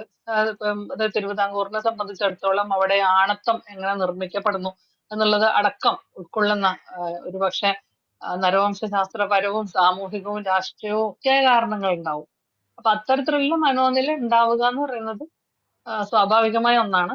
ആ ഒരു മനോനില നമ്മളുമായിട്ട് ചേർന്ന് പോകുന്നില്ല എന്നുള്ളതായിരുന്നു അവിടുത്തെ ദുരന്തം. അതത് സമയങ്ങളിൽ ഇതങ്ങനെയല്ല എന്ന് തിരുത്താൻ സാധിച്ചില്ല. അത് നേരത്തെ സാറ് പറഞ്ഞ പോലെ അത് നോ പറയേണ്ടടുത്ത്, പക്ഷെ അത് നോ പറഞ്ഞാലും എത്രത്തോളം സ്വീകരിക്കപ്പെടുമായിരുന്നു എന്നുള്ള കാര്യത്തിൽ എനിക്ക് സംശയമുണ്ട്. പക്ഷെ ഞാൻ എന്റെ ഭാഗത്തു നിന്നുള്ള ഒരു ഏറ്റുപറച്ചിലായിട്ട് അത് പറയാണ്. അതായത് ഇന്ന കാര്യം എനിക്ക് ഇഷ്ടമായില്ല എന്ന് സമയത്ത് ഞാൻ പറഞ്ഞിട്ടില്ല. അപ്പൊ പുരുഷന്റെ മനഃശാസ്ത്രവും സ്ത്രീയുടെ മനഃശാസ്ത്രവും വ്യത്യസ്തമാണ്. സ്ത്രീയെ സംബന്ധിച്ചിടത്തോളം പറയാതെ തന്നെ മനസ്സിലാക്കപ്പെടണം എന്നുള്ള ആഗ്രഹിക്കും എന്ന് പറയും. ഈ മനഃശാസ്ത്രജ്ഞർ സാധാരണ പറയുന്ന ഒരു കാര്യമാണ്. എന്റെ സഹോദരി ഒരു ക്ലിനിക്കൽ സൈക്കോളജിസ്റ്റ് ആണ്. ഞാൻ അവളോട് സംസാരിക്കുമ്പോൾ അവൾ ഇത് സാധനം പറയാറുണ്ട്. സ്ത്രീകള് പൊതുവെ കാര്യങ്ങള് പുരുഷന്മാരായാലും ആരായാലും അവർ മനസ്സിൽ വെക്കും, അല്ലെങ്കിൽ അവര് ചില ചെറിയ ചെറിയ പ്രകടനങ്ങൾ മാത്രമേ അവർ നടത്തുള്ളൂ. അത് വെച്ചുകൊണ്ട് അവരുടെ കൺസെപ്റ്റ് എന്താണെന്ന് മറ്റുള്ളവർ മനസ്സിലായിക്കോണം എന്ന്. അങ്ങനെ ഒരു സ്വഭാവം സ്ത്രീകൾക്കുണ്ട്. പുരുഷനാണെങ്കിൽ സ്ട്രെയിറ്റ് ആയിട്ട് പറഞ്ഞാൽ മാത്രമേ അത് മനസ്സിലാവുള്ളൂ. അതിന്റെ എക്സാമ്പിൾ പറയുന്നത്, ഒരു തുണിക്കടയിൽ മഞ്ഞ സാരി വാങ്ങണം എന്ന് പറഞ്ഞിട്ട് ഭാര്യയും ഭർത്താവും കൂടി ഇറങ്ങിപ്പോയാൽ പുരുഷൻ ആ മഞ്ഞയുടെ സെക്ഷൻ മാത്രമേ പരിധിയുള്ളൂ എന്നാണ്. സ്ത്രീ അവിടെ മാറി നിന്നിട്ട് മഞ്ഞയും പച്ചയും നീലയും ചുവപ്പും ഒക്കെ എടുക്കുമ്പോൾ ഇയാളിങ്ങനെ അന്തം വിടും. ഈ മഞ്ഞ വാങ്ങാൻ വന്ന ഇവളെന്തിനാണ് ചുവപ്പും പച്ചയും ഒക്കെ വലിച്ചെടുക്കുന്നത്? പക്ഷെ അത് അവളുടെ ഒരു ആനന്ദമാണ്. അതൊരിക്കലും അയാൾക്ക് മനസ്സിലാവില്ല. അത് ആ ഒരു വേ ഓഫ് തിങ്കിങ് അങ്ങനെ ആയതുകൊണ്ടാണ് എന്ന് പറയും. അപ്പൊ ഇത് അടിസ്ഥാനപരമായിട്ടുള്ള ഒരു വ്യത്യാസമാണ്. ഇത് മനസ്സിലാക്കാൻ വേറെ വഴിയൊന്നുമില്ല.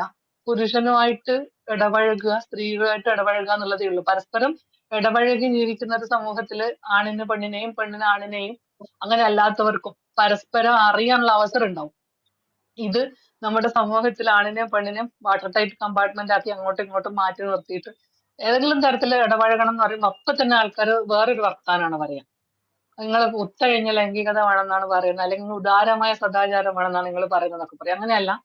അപ്പം മിക്സഡ് സ്കൂളും ഏതെങ്കിലും ഗേൾസ് ഓൺലിയും തമ്മിലുള്ള ഒരു വ്യത്യാസം നമ്മൾ പറയാറുണ്ടല്ലോ. ഈ ഒരു ലോകത്ത് ആ ഇടപഴകലുകൾക്ക്, ആരോഗ്യകരമായിട്ടുള്ള ഇടപഴകലുകൾക്കുള്ള അവസരങ്ങൾ കൂട്ടി കൊണ്ടുവരല്ലാതെ വേറെ വഴിയൊന്നുമില്ല. ആണിനും പെണ്ണിനും അപ്പാർത്തൈഡുള്ള ഒരു കാലത്ത് അല്ലെങ്കിൽ അങ്ങനത്തെ ഒരു ദേശത്ത് നിന്നുകൊണ്ട് നമുക്ക് പരസ്പരം മനസ്സിലാക്കി ജീവിക്കുന്നതിനെ കുറിച്ച് സങ്കല്പിക്കാനേ പറ്റില്ല. അപ്പോ അങ്ങനെയുള്ള ഒരു തോന്നൽ ഉണ്ടാവെങ്കിൽ ഉണ്ടാവട്ടെ എന്ന് വിചാരിച്ചിട്ടാണ് സ്വന്തം അനുഭവങ്ങളെ ഒരർത്ഥത്തില് മറ്റുള്ളവരുടെ മുന്നിൽ തുറന്നു വെക്കുന്നത്. അത് വളരെ സൂക്ഷ്മതയോടെ ചെയ്യേണ്ട ഒരു പ്രവൃത്തിയാണ്. ഓർമ്മ പുസ്തകങ്ങൾക്ക് അങ്ങനെ ഒരു ബാധ്യതയുണ്ട്. ജീവചരിത്രവും ആത്മകഥയും ഒക്കെ അത്തരത്തിൽ തന്നെയാണ് നാം കാണുക. അതൊക്കെ ചരിത്രത്തിന്റെ ഭാഗമായിട്ടാണ് കാണപ്പെടുന്നത്. ഒരു കാലഘട്ടത്തിന്റെ ചരിത്രം കൂടിയാണ് ഒരു ഓർമ്മ പുസ്തകത്തിൽ എഴുതപ്പെടുക. അതാണ് അതിന്റെ ഒരു ഹിസ്റ്റോറിക്കൽ റിലവൻസ് എന്ന് ഞാൻ പറയുന്നു. എന്തായാലും ഇത്രയും നേരം കേട്ടിരുന്ന ഈ ഒരു പുസ്തകത്തിന്റെ പിന്നാലെ ഇരുന്ന എല്ലാ മനുഷ്യർക്കും എന്റെ സ്നേഹം, സന്തോഷം. ടീച്ചർ, ഒരു സംശയം ചോദിക്കാനുണ്ടായിരുന്നു. അതിനും കൂടി ഒന്ന് മറുപടി പറഞ്ഞ്. അതായത് ഇതിന്റെ പിൻകുറിപ്പ് ആയിക്കോട്ടെ, പറയാം. പിൻകുറിപ്പ് സിംബോളിക് ആയിട്ടാണ് ഞങ്ങൾക്ക് മനസ്സിലായത്. അപ്പൊ അതൊന്ന് വിശദീകരിക്കാമോ? സിംബോളിക് അല്ലല്ലോ, അത് കൃത്യമാണ്. അത് പിന്നെ അങ്ങനെ തന്നെ സംഭവിച്ചാണ്. അതിനകത്ത് യാതൊരു ഫിക്ഷനും ഇല്ല. ഞാൻ നേരത്തെ പറഞ്ഞ പോലെ ആ പുസ്തകത്തിൽ ഒരു വാക്ക് പോലും ഫിക്ഷൻ ഇല്ല, ഭാവനയില്ല. എല്ലാം നടന്നത് മാത്രമാണ്. അല്ല, കട്ടില് ഒരു പ്രതീകമായിട്ട് തോന്നി. അവിടെ പറഞ്ഞ വാക്കുകളും കുറച്ചും കൂടി ഒരു വ്യാഖ്യാനം വേണം എന്ന് തോന്നിയത് കൊണ്ടാണ് ചോദിക്കുന്നത്. നമ്മൾ ചില കാര്യങ്ങൾ നമ്മൾ പറയാതെ വെക്കും. ആ പുസ്തകം പിന്നെ 420 പേജ് ഉണ്ടായിരുന്നു. ഗൃഹലക്ഷ്മിയിൽ പ്രസിദ്ധീകരിച്ചിട്ട് അത് പുസ്തകമാക്കാൻ വേണ്ടി എഡിറ്റ് ചെയ്യാൻ വേണ്ടി എടുത്തു വെക്കുന്ന സമയത്ത് എന്റെ എല്ലാ പുസ്തകങ്ങളും കർശനമായിട്ടുള്ള എഡിറ്റിങ്ങോടുകൂടി മാത്രം ഇറങ്ങിയിട്ടുള്ളതാണ്. അതെനിക്ക് വളരെ അഭിമാനത്തോടെ പറയാൻ പറ്റും. കല്യാണിക്ക് ഫസ്റ്റ് റീഡർ ഉണ്ടായിരുന്നു. അതിന് ഇത് നമ്മുടെ പബ്ലിഷർ അല്ലാതെ തന്നെ അത് ആദ്യം തന്നെ വായിച്ചിട്ട് അതിനെ വിലയിരുത്താനുള്ള വായനക്കാരുണ്ടായിരുന്നു. അതിനുശേഷം ഞാൻ അതിന്റെ പിന്നാലെ ഇരുന്നിട്ടുണ്ട്. ആത്രേയകവും എഴുതി കഴിഞ്ഞിട്ട് 8 മാസം കഴിഞ്ഞാണ് എഡിറ്റിംഗ് കഴിഞ്ഞിട്ട് തിരിച്ചു കൊടുക്കുന്നത്. അവരുടെ എഡിറ്റർ അതിന്റെ മുകളിൽ ഇന്ന ഭാഗങ്ങളിൽ അതിന് കുറച്ച് വെട്ടിക്കളയണം, ചുരുക്കണം എന്നൊക്കെ പറയാനുണ്ടായിരുന്നു. അപ്പൊ അത് ഒരു ലിറ്റററി വർക്ക് എഡിറ്റ് ചെയ്യുന്നതിനേക്കാൾ കൂടുതൽ സമയം ഈ പുസ്തകത്തിന്റെ എഡിറ്റിങ്ങിന് ചെലവായിട്ടുണ്ട്. അപ്പൊ ആദ്യം ഇത് 420 പേജ് ഉണ്ടായിരുന്നു. ഇപ്പൊ അത് കാണുന്ന രൂപത്തിലേക്ക് എത്തുന്നത് ഒരുപാട് കാര്യങ്ങൾ വെട്ടിക്കളഞ്ഞിട്ടാണ്. അതായത് ആ ഗൃഹലക്ഷ്മിയിൽ പ്രസിദ്ധീകരിച്ച് വന്നത് ഒരുപാട് കാര്യങ്ങൾ ഒഴിവാക്കിയിട്ടുണ്ട്. ഏകദേശം പകുതിയോളം അനുഭവങ്ങൾ, അതായത് എന്റെ അനുഭവങ്ങൾ മാത്രം സോർട്ട് ചെയ്തെടുത്തിട്ടാണ് ആ പുസ്തകം ഇപ്പൊ കാണുന്ന രൂപത്തിലുള്ളത്. മറ്റുള്ളവരുടേതായിട്ടുള്ള കാര്യങ്ങൾ, മറ്റ് സ്ത്രീകളുടേത്, അവർ പറഞ്ഞ അനുഭവങ്ങൾ, ഞാൻ കാണിച്ചുള്ള അനുഭവങ്ങൾ എല്ലാം ചേർത്തത് മുഴുവൻ അവരുടെ പെർമിഷനോടുകൂടി മാത്രമാണ്. അപ്പോ അതൊക്കെ ഒരുപാട് ഒഴിവായിപ്പോയി. അത് ആ പുസ്തകത്തിന്റെ ഒരു മൊത്തം കൺസെപ്റ്റിനെ ചെതർച്ച് കളയുന്നുള്ളത് കൊണ്ടാണ് അങ്ങനെ ചെയ്തത്. അപ്പൊ ചില കാര്യങ്ങൾ പറയുന്നതിനേക്കാളും ഭംഗി അത് പറയാതിരിക്കുന്നതാണ്. അപ്പോ അത് അതിന്റെ ഒരു അവസാനം, അത് ഒരു കാര്യമുണ്ട്, ഈ ലോകത്തുള്ള ആളാണെങ്കിലും ഇല്ലാത്ത ആളാണെങ്കിലും അദ്ദേഹത്തിന്റെയും ഒരു സ്വകാര്യത എന്ന് പറയുന്നൊരു സാധനമുണ്ട്. അതായത് അതും കൂടി നോക്കിക്കൊണ്ടാണ് ആ പുസ്തകം ചെയ്തിട്ടുള്ളത്. അതൊരു കൺസേൺ മാത്രമാണ്. അത് നമുക്ക് വേണേൽ ചെയ്യാതിരിക്കാം. പക്ഷെ ഇത്തരത്തിൽ, അതായത് ഇങ്ങനെയൊക്കെയാണ് ഒരു കാലത്ത് ഒന്നിച്ച് ജീവിച്ചിരുന്ന മനുഷ്യര്, പരസ്പര ഇഷ്ടങ്ങൾ കൊണ്ടും അനിഷ്ടങ്ങൾ കൊണ്ടും ബന്ധിതരായിരുന്ന മനുഷ്യര് പിന്നീട് പിരിഞ്ഞു പോകുന്നത് എങ്ങനെ, എന്ത് ഗ്രൗണ്ടിലാണെങ്കിലും അത് വേദനാജനകമായിട്ടുള്ള കാര്യമാണ്. പ്രത്യേകിച്ച് ഈ ഭൂമിയിൽ ഇല്ലാത്ത ഒരാളെ കുറിച്ച് പറയുമ്പം നമ്മൾ പാലിക്കേണ്ടുന്ന മിനിമം മര്യാദ കൂടി ഉണ്ട് എന്നുള്ളത് കൊണ്ടാണ് ആ ഒരു ഭാഗം അത്തരത്തില് ചെയ്തത്. ഉത്തരം കിട്ടി ടീച്ചർ, വളരെ നന്ദി. ഏതായാലും നമ്മൾ നിന്റെ കഥ എന്ന ആ രാജശ്രീ ടീച്ചറിൻ്റെ ഓർമ്മ പുസ്തകം വളരെ വിശദമായി ചർച്ച ചെയ്തു. അതിൻ്റെ രചനയെക്കുറിച്ച്, അതിൽ ഉന്നയിക്കുന്ന പ്രശ്നങ്ങളെക്കുറിച്ച് നേരിട്ടും ശബ്ദലേഖനം ചെയ്ത വോയിസ് ക്ലിപ്പിലൂടെയും രാജശ്രീ ടീച്ചർ സംസാരിച്ചു. വളരെ സന്തോഷം ഈ പരിപാടിയിൽ പങ്കെടുത്തതിന്. മാത്രമല്ല, നമ്മളുടെ ഈ പരമ്പരയുടെ പിന്നീടുള്ള ഒരു അധ്യായത്തിൽ രാജശ്രീ ടീച്ചറിൻ്റെ ആത്രേയകം നോവൽ ചർച്ച ചെയ്യുന്നുണ്ട്. അപ്പോഴും ഇവിടെ ഈ വേദിയിലേക്ക് വരണം എന്നുകൂടി ഞാൻ അഭ്യർത്ഥിക്കുന്നു. അപ്പോൾ ഈ പുസ്തകം വിലയിരുത്തിയത് ഫഹദ് റാസയ്ക്കും ഞങ്ങളുടെ ക്ലബ് ഹൗസ് മീഡിയ റൂമിൻ്റെ നന്ദി, നമസ്കാരം. ഹേമ, വളരെ നന്ദി ടീച്ചർ. ടീച്ചറുടെ ഇന്നത്തെ ഒരു അത്യാവശ്യം മനസ്സിലാക്കിയതുകൊണ്ട് സന്തോഷം എല്ലാവരോടും. ശ്രീ ഫഹദിനോട് പ്രത്യേക അന്വേഷണം. അപ്പൊ ഇനി മാതൃഭൂമി ആഴ്ചപ്പതിപ്പിലെ നോവൽ അത് പ്രസിദ്ധീകരിക്കപ്പെട്ട് കഴിഞ്ഞ് പുസ്തകമാകുമ്പോൾ നമുക്ക് അതും ചർച്ച ചെയ്യാം ഭാവിയില്. തീർച്ചയായിട്ടും വായനക്കാർക്ക് വലിയ ബാധ്യതയാണ് ശരിക്കും എഴുത്തുകാരുണ്ടാക്കി വെക്കുന്നത്. അവരുടെ സമയവും പണവും ഒക്കെ ചെലവാകും. പക്ഷെ എന്നാലും അങ്ങനെയൊക്കെയാണല്ലോ മനുഷ്യർ ഈ ലോകത്ത് പുലരുന്നത്. എന്റെ ഒരു സന്തോഷം. ഈ ഒരു പുസ്തകം വായിച്ചില്ലെങ്കിൽ അത് വലിയ നഷ്ടമാണെന്നാണ് ക്ലബ് ഹൗസ് വിലയിരുത്തിയത്. ടീച്ചർ എഴുതുന്ന എല്ലാ പുസ്തകങ്ങളും ഇവിടെ ചർച്ച ചെയ്യപ്പെടേണ്ടത് തന്നെയാണെന്നാണ് ഞങ്ങളുടെ ഒരു ഉത്തമ വിശ്വാസം. തീർച്ചയായിട്ടും ടീച്ചർ ഇന്ന് ഇവിടെ വരാൻ ഉള്ള സാഹചര്യം വളരെ ബുദ്ധിമുട്ടിയിട്ടാണ് ടീച്ചർക്ക് ഈ സമയത്തൂടെ കയറാൻ പറ്റിയത്. എനിക്ക് അതിൽ വളരെ സന്തോഷമുണ്ട്. ക്ലബ് ഹൗസ് മീഡിയ റൂമിന്റെ പേരിലും സ്വന്തം പേരിലും ആ സന്തോഷം അറിയിക്കുന്നു. അപ്പോൾ ഈ പരിപാടി കേട്ട ഇനിയും അതിൻ്റെ ശബ്ദലേഖനം കേൾക്കാൻ പോകുന്ന എല്ലാവർക്കും കൂടി നമ്മളുടെ ഇവിടെ നന്ദി രേഖപ്പെടുത്തുന്നു. ശുഭരാത്രി, നമസ്കാരം. നമസ്കാരം, ശുഭരാത്രി.